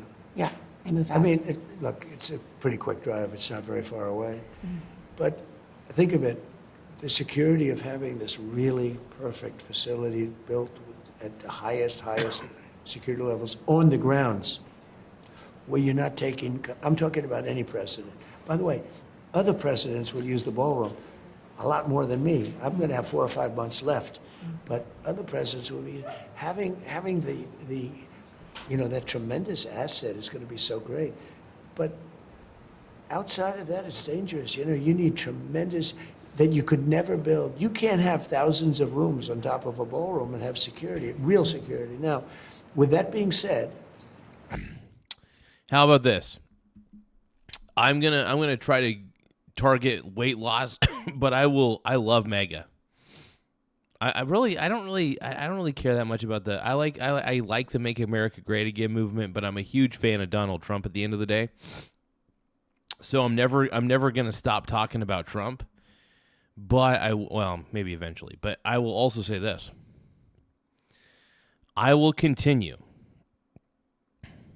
to talk about I talk about weight loss on my channel, but I'm still gonna talk about Trump, dude. I'm a Trump fan. Through and through. I hope they do this event again, and I hope they do it again soon.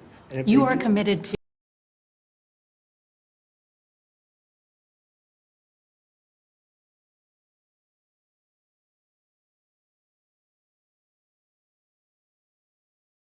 something like this to, I remember with a certain event that took place, I don't even like mentioning it, where they had sports games going. I definitely see Trump's point on this one, though. I absolutely see his point on this wholeheartedly. Anyway, the happy poop was great, but I want everybody to send me happy poop yum yums. If you guys can, I would love to see more happy poops on the screen. Happy poop yum yum. Happy poop yum yum. If you guys want to send me happy poops, if you guys tap the gift button and just tap the gift button and look for happy poop. All you have to do is tap the gift button and then look for happy poop. And feel free to send as many happy poops as you want. Happy poop is my favorite gift. Hey, thank you, One Chucky 10. I appreciate the happy poop yum yum. Thank you, thank you, thank you. That's very kind. Anybody else want to send me a happy poop? If you guys, by the way, if you guys think that my show sucks, feel free to send me a happy poop. A happy poop. But yeah, feel free to send me that gift. It's my favorite gift. Tap the gift button and send me a happy poop and let me know if you guys think that I'm full of crap. I'm happy, ooh woo. I'm happy, ooh woo. Thank you guys so much for the happy poop yum yums, though. I appreciate you. They do add up over time, man. They do add up.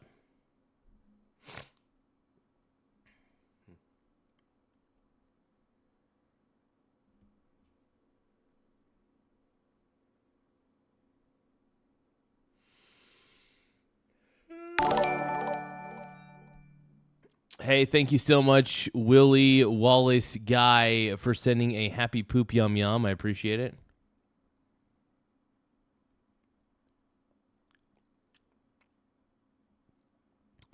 You know what, Gus? I've got no... Hey! Thank you so much. I'm not going to say your name. I'm gonna say I'm saying thank you, Graphied Hero. Thank you, Graphied, for the trophy cake. How many jewels was that, dude? That was 1,000 jewels. Holy crap! Hey, everybody, give a shout out to. I feel uncomfortable saying his name because I feel like I'm gonna get in trouble for saying it, but I will give him a love. I gave him a love for sending the trophy cake. Thank you so much. If you guys want to send me a trophy cake, if anybody out there wants to send me a trophy cake, feel free to tap the gift button. And, definitely send me a gift, man. I appreciate the gifts. Let me take a look and see what my favorite gifts are right now.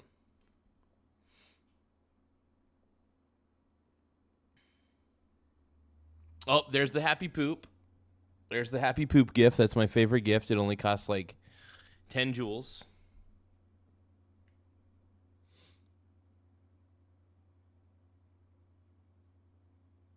I do like the Husky, and I like the Turn It Up gift. That's one of my favorite virtual gifts on here. They do have a Corgi, so if anybody wants to send me a Corgi, that would be really cute. So cute. A sun balloon. You guys could send me tulips. You guys could send. I'm just looking at the different various gifts that are on here. Look at all these gifts, by the way. So many gifts. It's probably pretty blurry, actually, but yeah. So they have like a picnic basket. They have good game keys, bubble heart, a headliner. You guys could send me a headliner gift. You guys could send me a bumblebee. You guys could send a Bravo, a hound. You guys could even send me a disco party. Oh my God.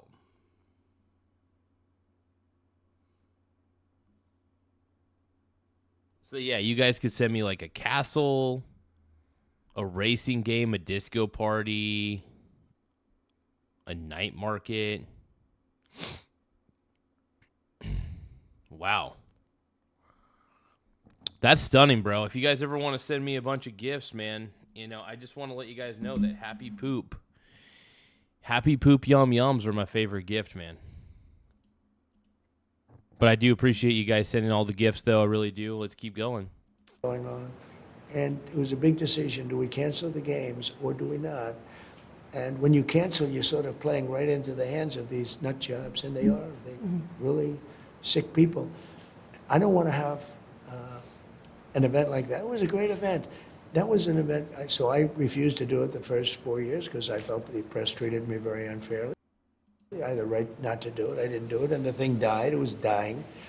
And even though the press treats me pretty badly, it's hard to treat me. Look, I won the election. People were fighting me. And he did. He honestly did win the majority vote against Kamala Harris. So to say that Trump is not well-loved, Trump is a well-loved, maybe not always loved by everybody, but the people who voted for him, man, we wanted him to win. We don't believe that the Democrats are the right way. The Democrat Party, I think, has lost its way completely. Absolutely. And by the way, we're currently sitting pretty at 10,315 subs once again. We're sitting pretty at 10,315 subscribers. Thank you all so much. And let's keep going. Everybody, not everybody. There are great people in the press, too. Don't forget to tap the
They're trying to make Trump look a little fatter. They probably widened him out.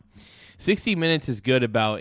One thing I will say about a lot of these mainstream media publications is, I think they're good at making people look worse than they actually are.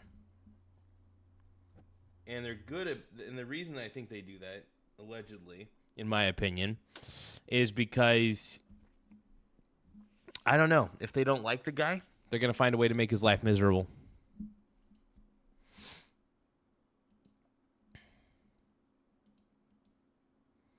I mean, that's the truth. I mean, that's what they're doing, man. They don't like Trump, and they try to make his life miserable, man. Let's watch something else, though. Hold on.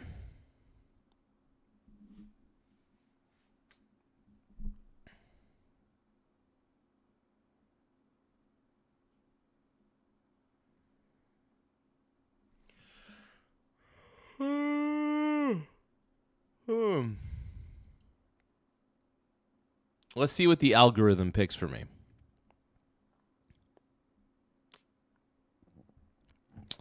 Okay, Karl Rove is saying very smart of Trump not to send a negotiating team. There's really no need to, because clearly it would be a waste of time. The Iranians have delayed talks time and time again. It's so frustrating. I terminated in the first term the Obama agreement, the Iran nuclear agreement, which was a disaster. That was a road to a nuclear weapon. They would have used it. Yeah. They would have used it 100%. So, when you do things like that, you become a target. If I wasn't doing that, I guess I'd be a lot less of a target. But I'm honored to be. So President Trump, when asked about the possibility of Iran being the motive of the gunman last night, he said in another place he didn't think so, but of course. Maybe. It's very possible. You can never know what the motive of an insane person really is. There could be several underlying reasons that the crazy person did exactly what they were wanting to do in this instance. And it's, crazy people are going to do what crazy people do. That's the truth. I mean, these crazy people are going to do exactly what they think they should do. That's it. There's nothing really, crazy to figure out there, Let's keep going. Of course, we are back with the panel as we continue to get into that investigation. So, Karl, obviously that would have been our number one story, the Iran story. Today, the talks have fallen apart. The president says he's not going to send his folks over there. Do we even know who we're negotiating with at this point?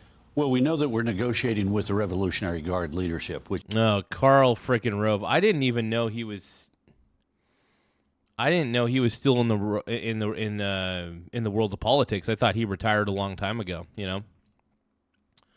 Somehow he's still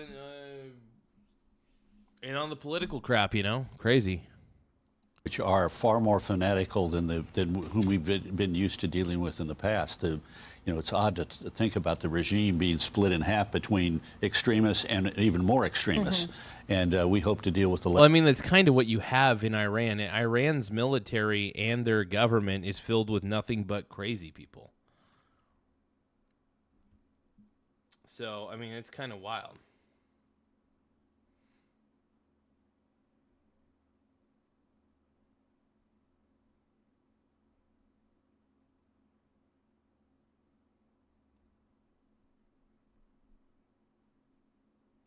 I'm checking to see if gold is down for the day. How far gold is down. Oh, gold's looking actually kind of good. I've been swing trading gold and silver for the love of the game. Yeah. For the love of the game. Less extreme faction, but we're not going to be able to do so. I thought it was very smart of the president not to send the negotiating team. I thought it was a deliberate insult by the Iranians to basically have their chief negotiator leave Pakistan and go to Oman, and expecting the American negotiators to show up and cool their heels while they waited. Also, the Iranians don't seem to understand that that is kind of crazy, actually. They are not in a good position. They are. I think they will realize they cannot simply say, well, it needs to start by you opening up the blockade so that we can now begin charging large sums of money for every vessel that passes through the Strait of Hormuz in order to rebuild our security apparatus. That's not a good starting point. Yeah, Susan, where do the White House go from here? Because it seems we are at an impasse, but we also know that the president has said, listen, the ceasefire, couple days, it's maybe not going to last forever. We don't know what his plan is now to re-up the kinetic attacks. Yeah, the original 4 to 6 week timeline, that's expired. All the current options look bad. I don't think there's a lot of options you could really go with, if we're going to be honest. I just think that it feels like there's a lot of limitations in the directions that could be taken. But yeah, I don't know. But it feels like there are a few limitations here, and that should be at least acknowledged with this. I don't think you're going to be able to broker a peace deal. I just don't, man. There's just no way that we could broker a peace deal at this point. I just think I hate to be a pessimist, man. Small but I just think wiener it's pretty gang. impossible, man. Thank you, everybody. Give a shout out to Levi Waldrip for subscribing to the channel. Thank you so much for subscribing. You know what? I'm going to put your name back up on the board real quick. Small wiener gang. Thank you very much for subscribing, Levi. I appreciate you.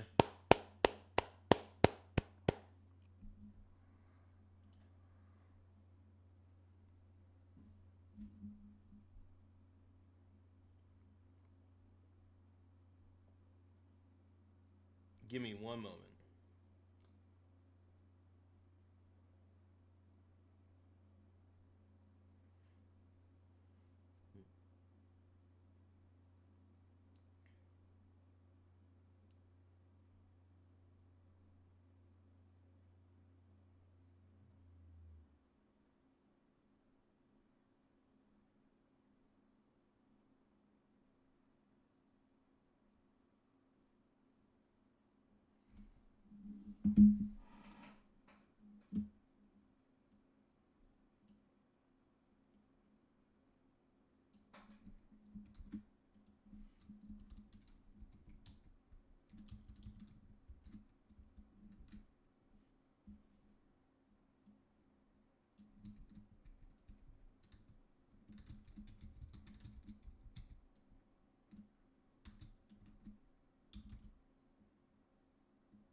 Give me one moment.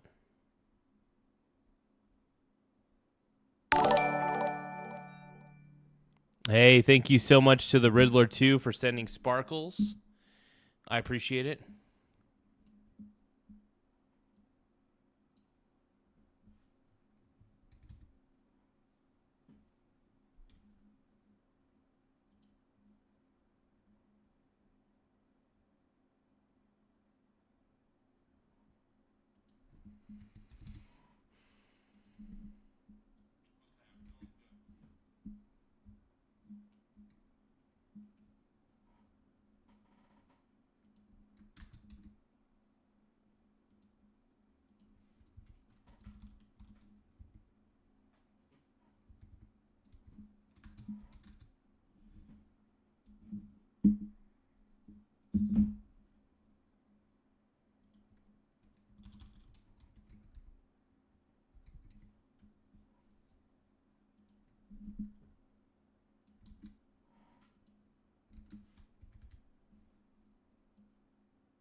Okay, give me a few seconds, everybody.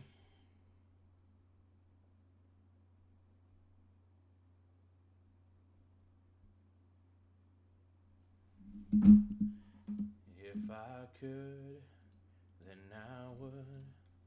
I'll go wherever you will go. high or down low, I'll go wherever you will go.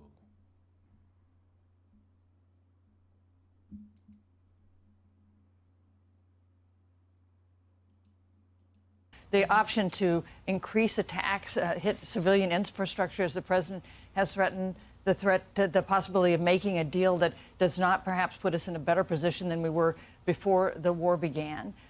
So I think that the old maxim that it's easier to get into a war than to get out of it has been proven here for sure. Oh, yeah. Yeah, and this president has been adamant through all of his campaigns and time as commander. Yeah, Trump, by the way, I just want to make it very clear to everybody. I think he's made it very clear, too. He doesn't want to start wars. He's honestly finishing what was started by Iran a long time ago.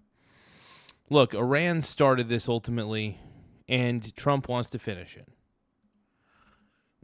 And granted, I agree with Trump on this. I agree with him for trying to finish it. Yeah.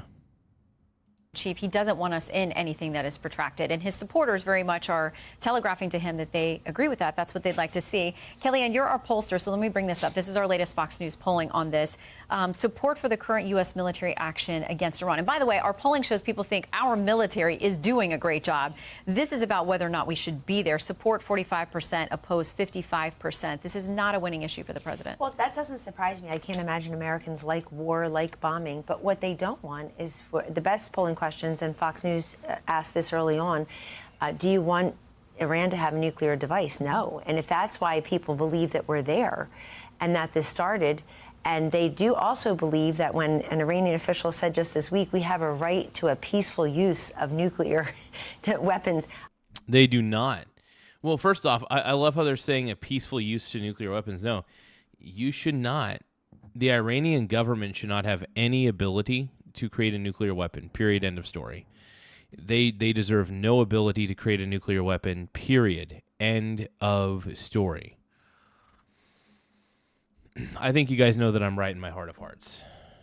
That's an oxymoron to the rest of the world. And if Americans believe that, in fact, a nuclear ballistic missile capability in the hands of Iran would in fact or could hurt Americans and other freedom-loving people around the world, of course that's the mission set, and they're more likely to approve that. But the president's not in there for the polls. People really misread this president. I think a lot of the so-called MAGA influencers have been wrong about him in this last year and a half. He's governing. He's not campaigning. Hey, I'm right about him. I mean, I don't think I'm really a MAGA influencer per se, but I'm definitely a Donald Trump fanboy. I've been a Donald Trump fanboy for a long time, too. And that's the crazy part of it. I was even a fanboy well before he was president. So I know my man. I know he's a good man. Campaigning.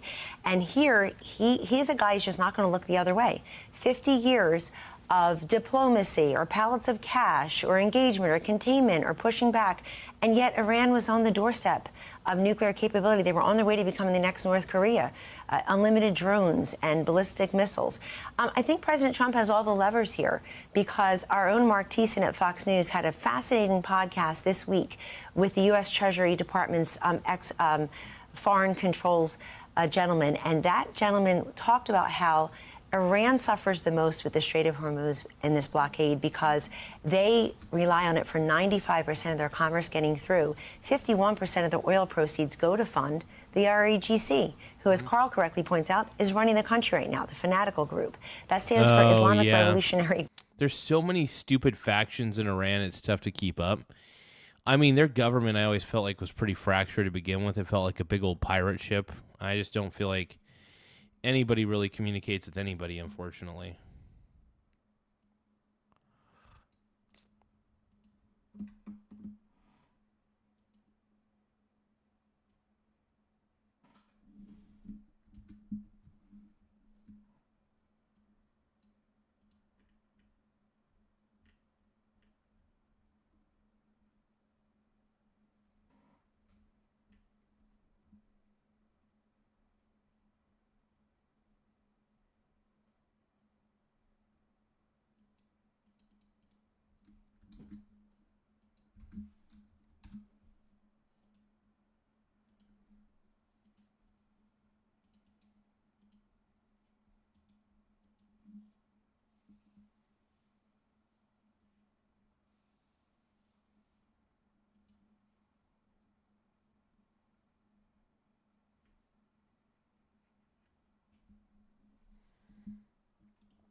Guard Corps.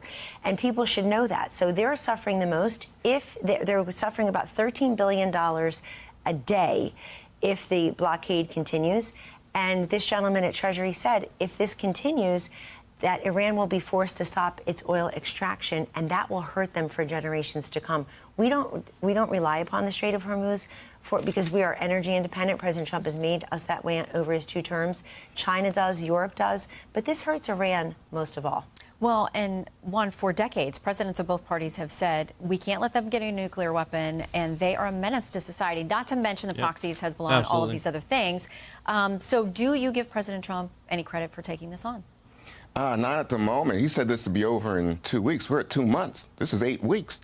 He says, you know. And the only reason it's lasting longer, by the way, is because he's been trying to make peace instead of more bloodshed. So a lot of it has been waiting on Iran. What is Iran going to do? Are they going to actually work with us?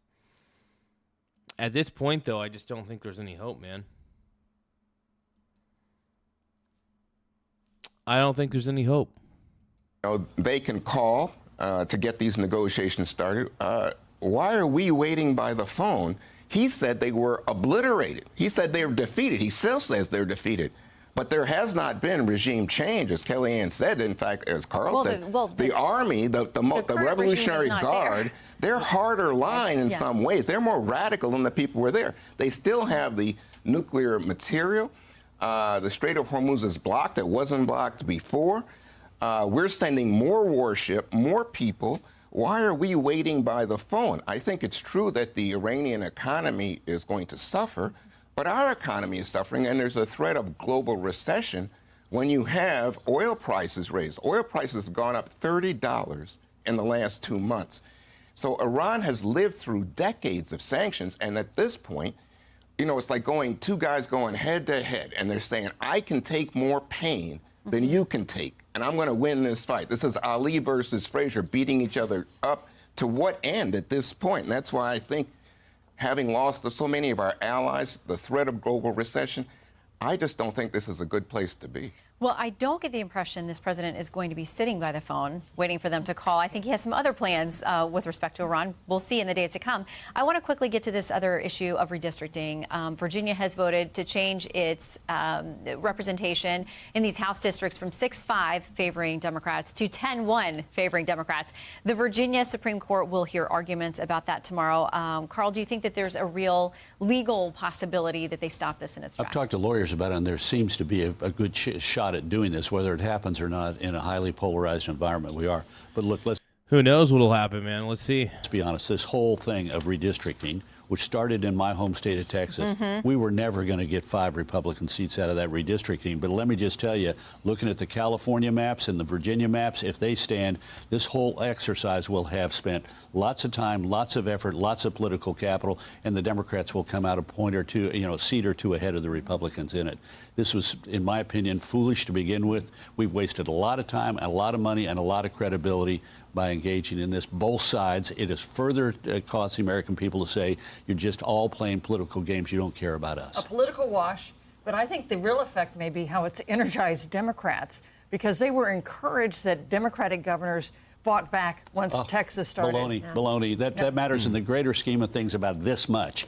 Democrats are going to be energized by their antagonism towards Donald Trump, and the Republicans are going to be antagonized by what most of these Democratic candidates are coming down, which is on the far left of America. I'm sorry. The approval rating for the Democratic Party among Democrats is extremely low. Oh yes, but among the American people, they're less popular than the Republicans and less popular than the president. But as you're saying, within the party, and that's very true, by the way. Yeah. So Democrats right now are actually, even though the Republican Party has a very low approval rating right now, Democrats are actually lower in approval rating. There's a mass exodus of people. There's a mass exodus from the Republican and Democrat Party. People no longer want to align with either of the parties. And I get it. I completely 100% get it. Like, I don't blame people because, not going to lie, I'm tired of the traditional Republican Party. One of the reasons I voted for Trump was not because he was a Republican, because he was different. I still believe he's different. I wanted different. I wanted an outsider. I wanted that outsider advantage. That's why I like Trump. He is an outsider. I'll take the outsider any day of the week, man. I will take the outsider any day of the week. I want the outsider. That's what I need. That's what we need, man. That's what we want.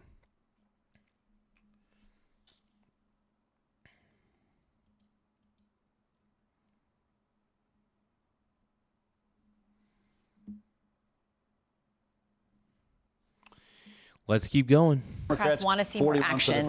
They want to see more action. Maybe, but they're progressive 10 ideas. seconds. If they could just campaign on their ideas, they could. Instead, they're going from a 6-5 map in Virginia to 10-1. That's not restoring fairness. That's called the fixes in. The $63 million spent. Abigail Spanberger said she'd work on affordability. She spent $63 million and counting on this nonsense thing that's probably unconstitutional. Well, she got across the finish line. We will now see what the courts do with it. Thank you, panel, very much. We'll see what the courts do actually do with it. Absolutely. This is crazy, man. I know that there's a mass exodus. People are not happy with either party. The truth is, nobody's really happy with either party. That's the thing.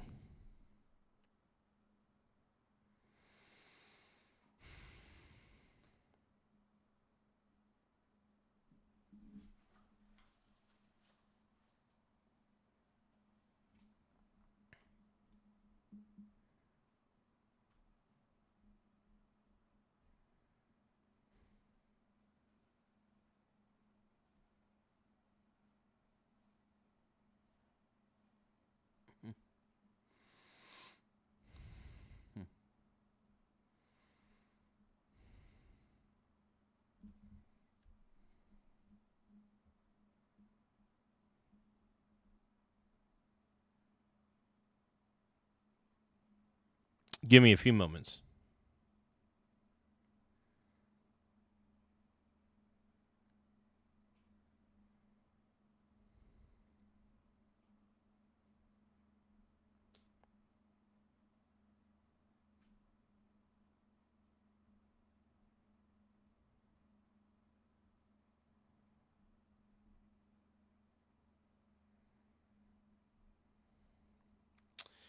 Oh, here we go. I want to watch this so badly because I love Peter Schiff, and he's going to blow the lid off of the fact that he's accusing, and rightfully so, of Michael Saylor's 11% yield is a Ponzi scheme. This is the what was it? The STRC, I think was what it was. It was like the strategy, dividend, what have you. Anyway, we're gonna watch our boy Peter Schiff as much as we can until I get too tired. You make no friends in the pits and you take no prisoners. 1 minute you're up $500,000 in soybeans and the next, boom, your kids don't go to college and they've repossessed your Bentley. Are you with me? The revolution starts now. We have to pass the bill so that you can find it. Peter Schiff does not look happy. This is Peter Schiff, and I'm doing this podcast live from Puerto Rico. It is Friday, just after 8 o'clock, 8:15 here in the East Coast. You know, I'm not doing my Schiff Gold Friday we love our boy market Peter wrap Schiff on today, the show, by the way. But this is going to satisfy that. I love so Peter if Schiff, you're bro. looking for the Schiff Gold Friday market wrap, I will wrap up the week in precious metals on this podcast as I talk about other topics. You know, I think the big topic continues to be the war.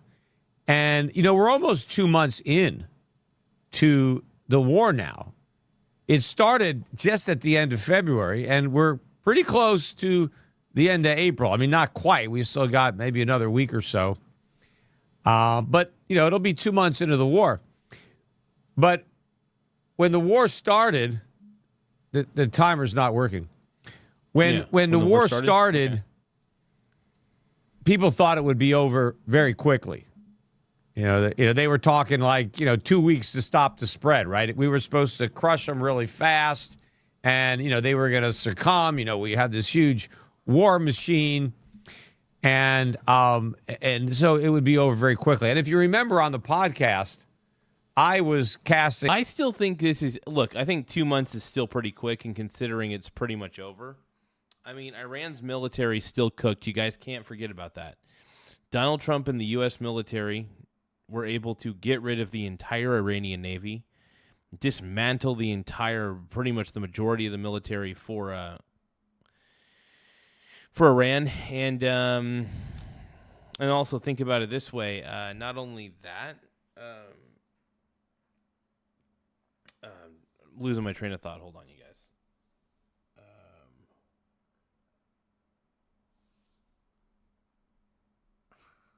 Not only that, is he knocked out the entire regime, pretty much the majority of the Iranian regime too. So it was a good thing at the end of the day, ultimately. So what Trump did was smart. A lot of doubt on this quick end of the war scenario.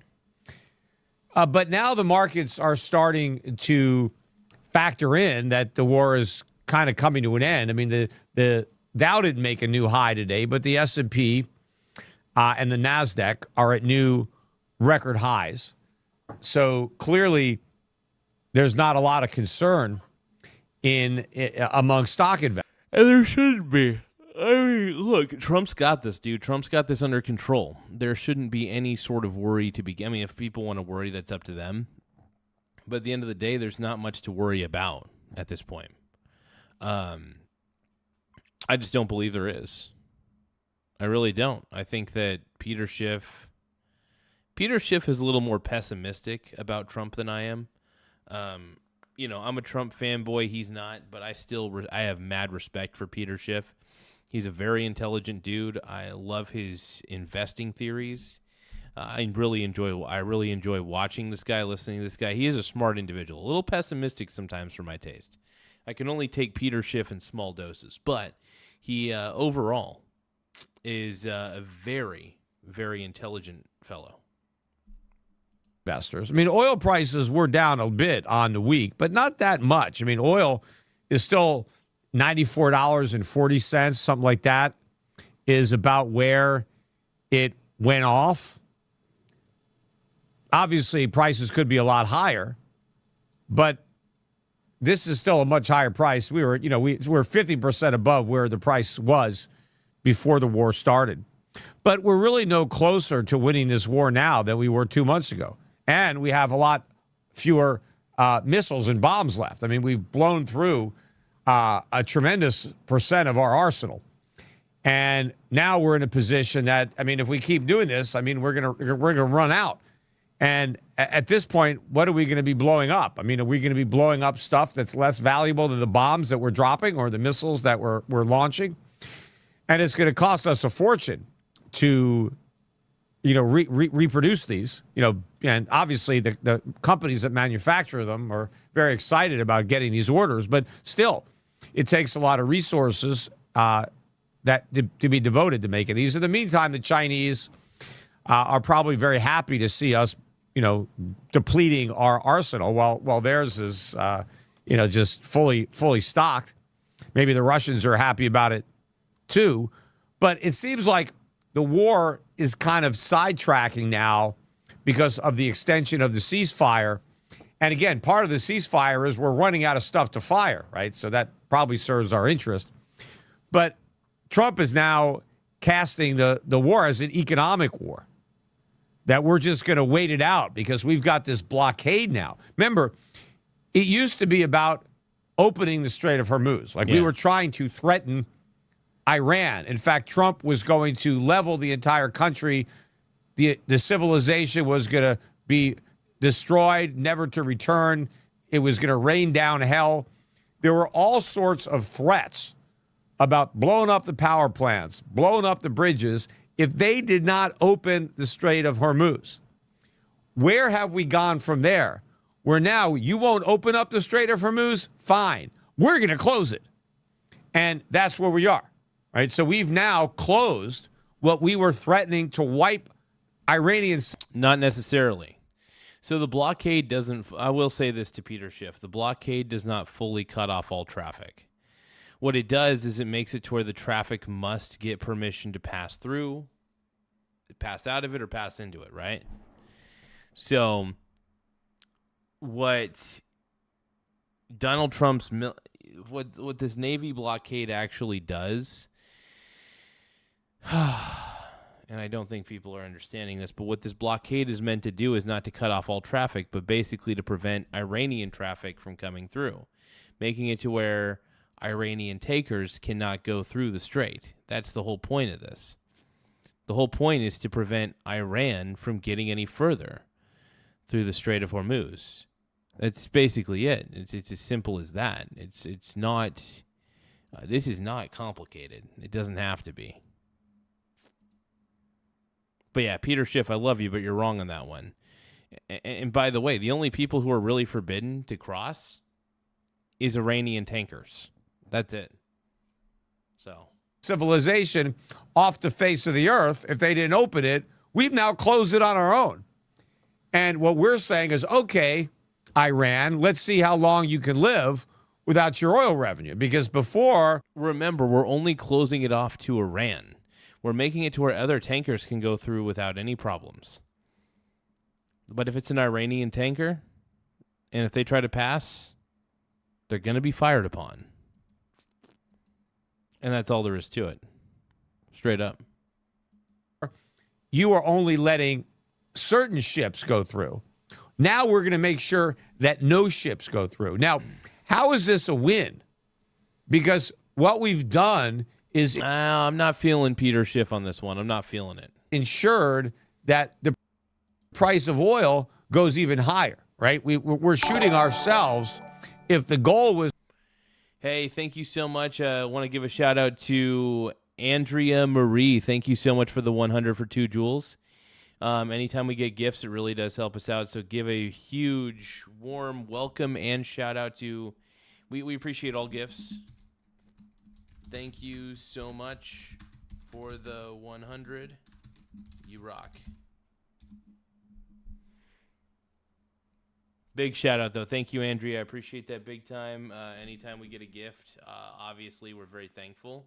So, huge shout out to Andrea Marie 1347 for sending us a gift, man. We appreciate it.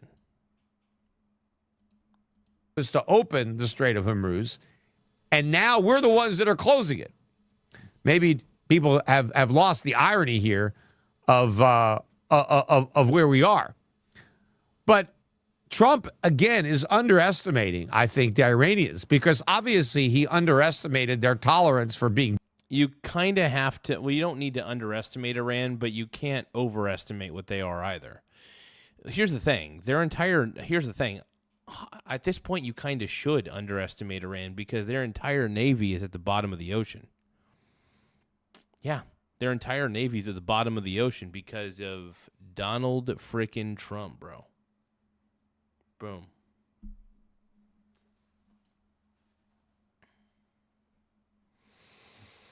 But yeah, Andrea, thank you so much once again. Big time. We appreciate you. Anybody who wants to send us a gift, though, we always appreciate it. I'll give you a shout out live. Even no matter how small the gift is, we just appreciate any sort of gift. So gifts really, really do matter on this channel. Big time. Even a simple 100 matters. Bombed, right? And for threats, right? Threatening to wipe them out, threatening to annihilate them. They didn't back down. They're still there. And winning an economic war, I think, is going to be harder than winning, an actual war. I don't think the Iranians are going to blink. I mean, if they didn't blink at a threat of complete, annihilation, not just economically, but like they were going to be blown off the face of the earth, and they stood strong, they'll find a way around the blockade. Here's the thing. I don't think Peter Schiff is realizing. I think Iran has overestimated their abilities. Iran has overestimated their own personal abilities. They think they're bigger than they actually are. Iran really is cooked. They don't have much of a military to begin with at this point. So, essentially what I'm saying is Iran needs to just fully bow out. Iran needs to surrender. Iran's government must surrender. I don't want to see any bloodshed. I really don't. It's the last thing I want to see. But at the same time, the Iranian regime, this needed to happen to the Iranian regime. That's all there is to it. And you know I'm right. I think you guys know in your heart of hearts that I'm right. I hope you guys do. And, of course, even if this causes some economic problems in Iran, which is going to cause economic problems inevitably. That's just all there is to it. That's just the name of the game, unfortunately. But anyway, let's keep going. The regime that's in power is going to survive it. In fact, they're going to have the support of the Iranian people. The Iranian people will be willing to suck it up out of their own national pride or patriotism. They'll stick together, and they've been through tough economic times and sanctions, but I think their morale, they're standing up to, the evil empire, right? And we are the aggressors in this war, right? No, we're not. You want to know why we're not the aggressors? Look at Peter Schiff. I love you, bro. I really do. But we're not the aggressors. Iran has been the aggressors for a long time, and I'll tell you how. They've been the number one state sponsor of terror for years. They started this a long time ago. Iran also was told that they cannot have a nuclear weapon. They were enriching uranium to near weapons grade. Not only that, they were killing thousands of their own citizens for the simple act of protesting the existing regime. In my opinion, the existing Iranian regime got exactly what they deserved. Exactly what they deserved. So in a lot of ways, look, Iran started this a long time ago. President Trump just had the cojones to finish it. So in a lot of ways, we didn't start a war. Iran started this war with us a long time ago. It was never officially declared a war because nobody takes Iran seriously. But we should. That's why President Trump decided to do something about it. He didn't want a nuclear Iran. Nobody wants a nuclear Iran. Except for it seems like the woke left. The woke left doesn't mind if Iran has a nuclear weapon. That's at least what they're implying to me. You know what I mean? That's my point of view on it. And, whether people respect my point of view on this, I'm not sure. Pretty easy to see that. So I don't think they're going to give up as easy as Donald Trump thinks they will.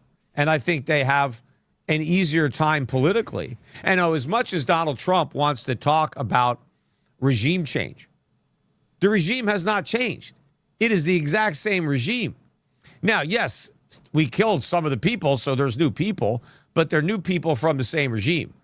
So rearranging the deck chairs, whatever, it's the same, right? They're just in a different position, although I don't know that they're sinking like the Titanic. They seem to be.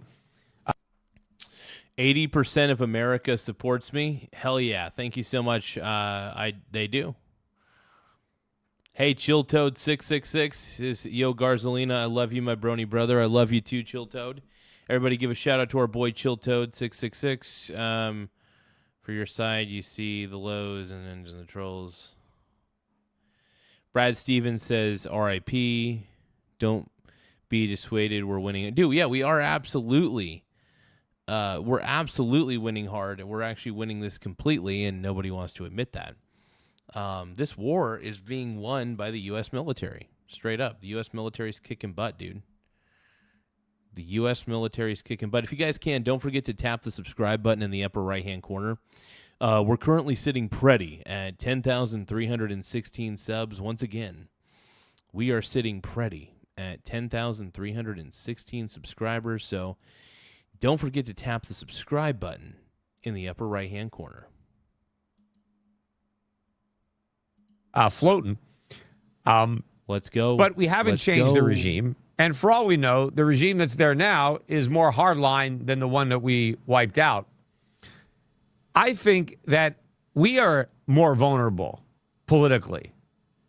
Really? Because the longer we keep I don't think so. the strait shut, the crazy. higher the price of oil is going to go. Maybe it didn't make a big move this week, but we're going to head much higher than $100 a barrel if this continues. And of course, if we're not going to bomb them anymore, if we keep extending the ceasefire, but I think that I'm kind of pissed that Trump kept extending the ceasefire. Admittedly, Mr. Schiff, I'll admit it. I'm pretty upset that Trump keeps extending this fucking ceasefire. It needs to stop being excessive.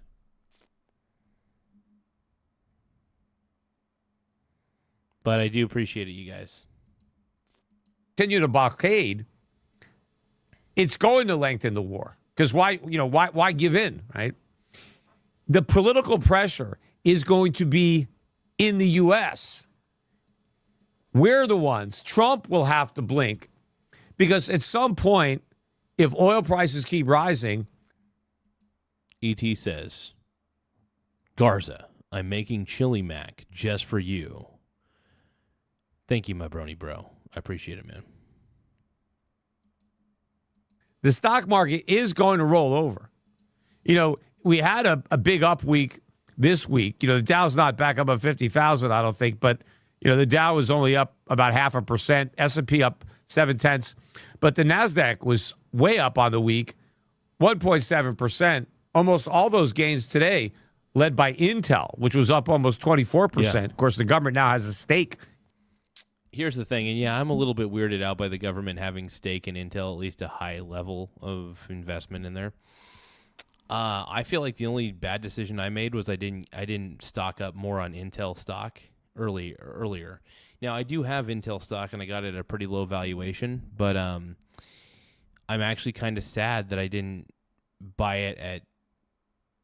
The only thing you could ever really regret is not buying more. And Intel's a great company, by the way. Intel is a fabulous company, and people were being bearish on it for a while, which honestly, look, CPUs are still, even no matter what type of CPUs are out there, people are just wanting CPUs. So Intel makes, in my opinion, Intel is still better than AMD. I know there's going to be a lot of people who hate me for saying that, but I still prefer Intel as a company over AMD. Now, if you want to basically own the entire processor space, obviously this is not financial advice. Invest in AMD and Intel if you want to own the entire processor space. That's the CPU space right there, bro. But yeah, I'm a big fan of like the tech hardware sector. As much as I love software, and don't get me wrong, I invest in software companies like, Microsoft's great, but I think physical companies that make a physical product are still very, very good. But I like to also make sure that I'm invested in AI companies as well. Companies that are producing AI, companies that use AI quite frequently, that have enhanced their entire business through the uses of AI. We'll see though, man. We'll see.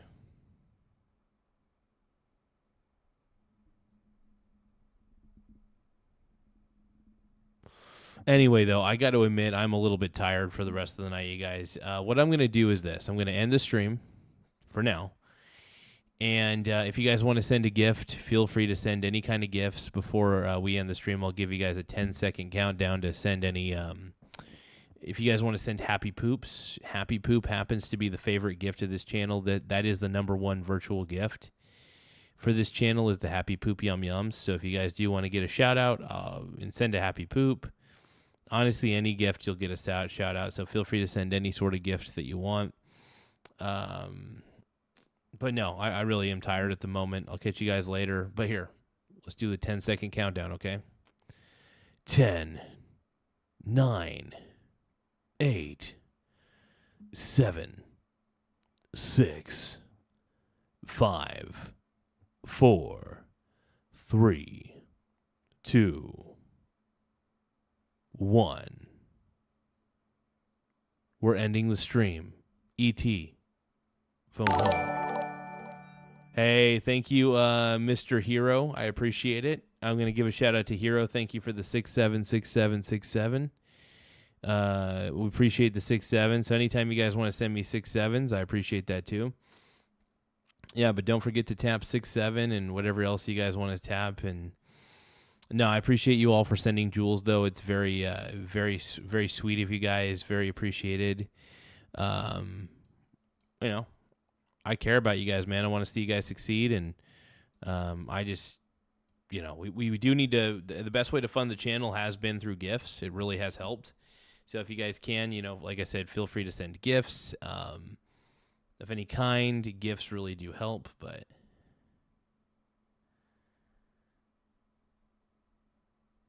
What the hell? Thank you, Mr. Hero. I appreciate you, bro. I appreciate you guys. But yeah, like I said, if anybody else also wants to send any gifts before we end the stream, feel free to send a gift. 67 Happy Poop. Happy Poop is a good one. 100 Sparkles. Whatever you guys want to send. But Annie, thank you so much. I appreciate you. Have a great night, Mr. Ty Lord. Have a great night. You guys are amazing. Love you, Annie. Love you, Ty Lord. Love you all, man. But I'll catch you later. And we're ending. Okay, we'll end the stream in 3 seconds. 3, 2, 1.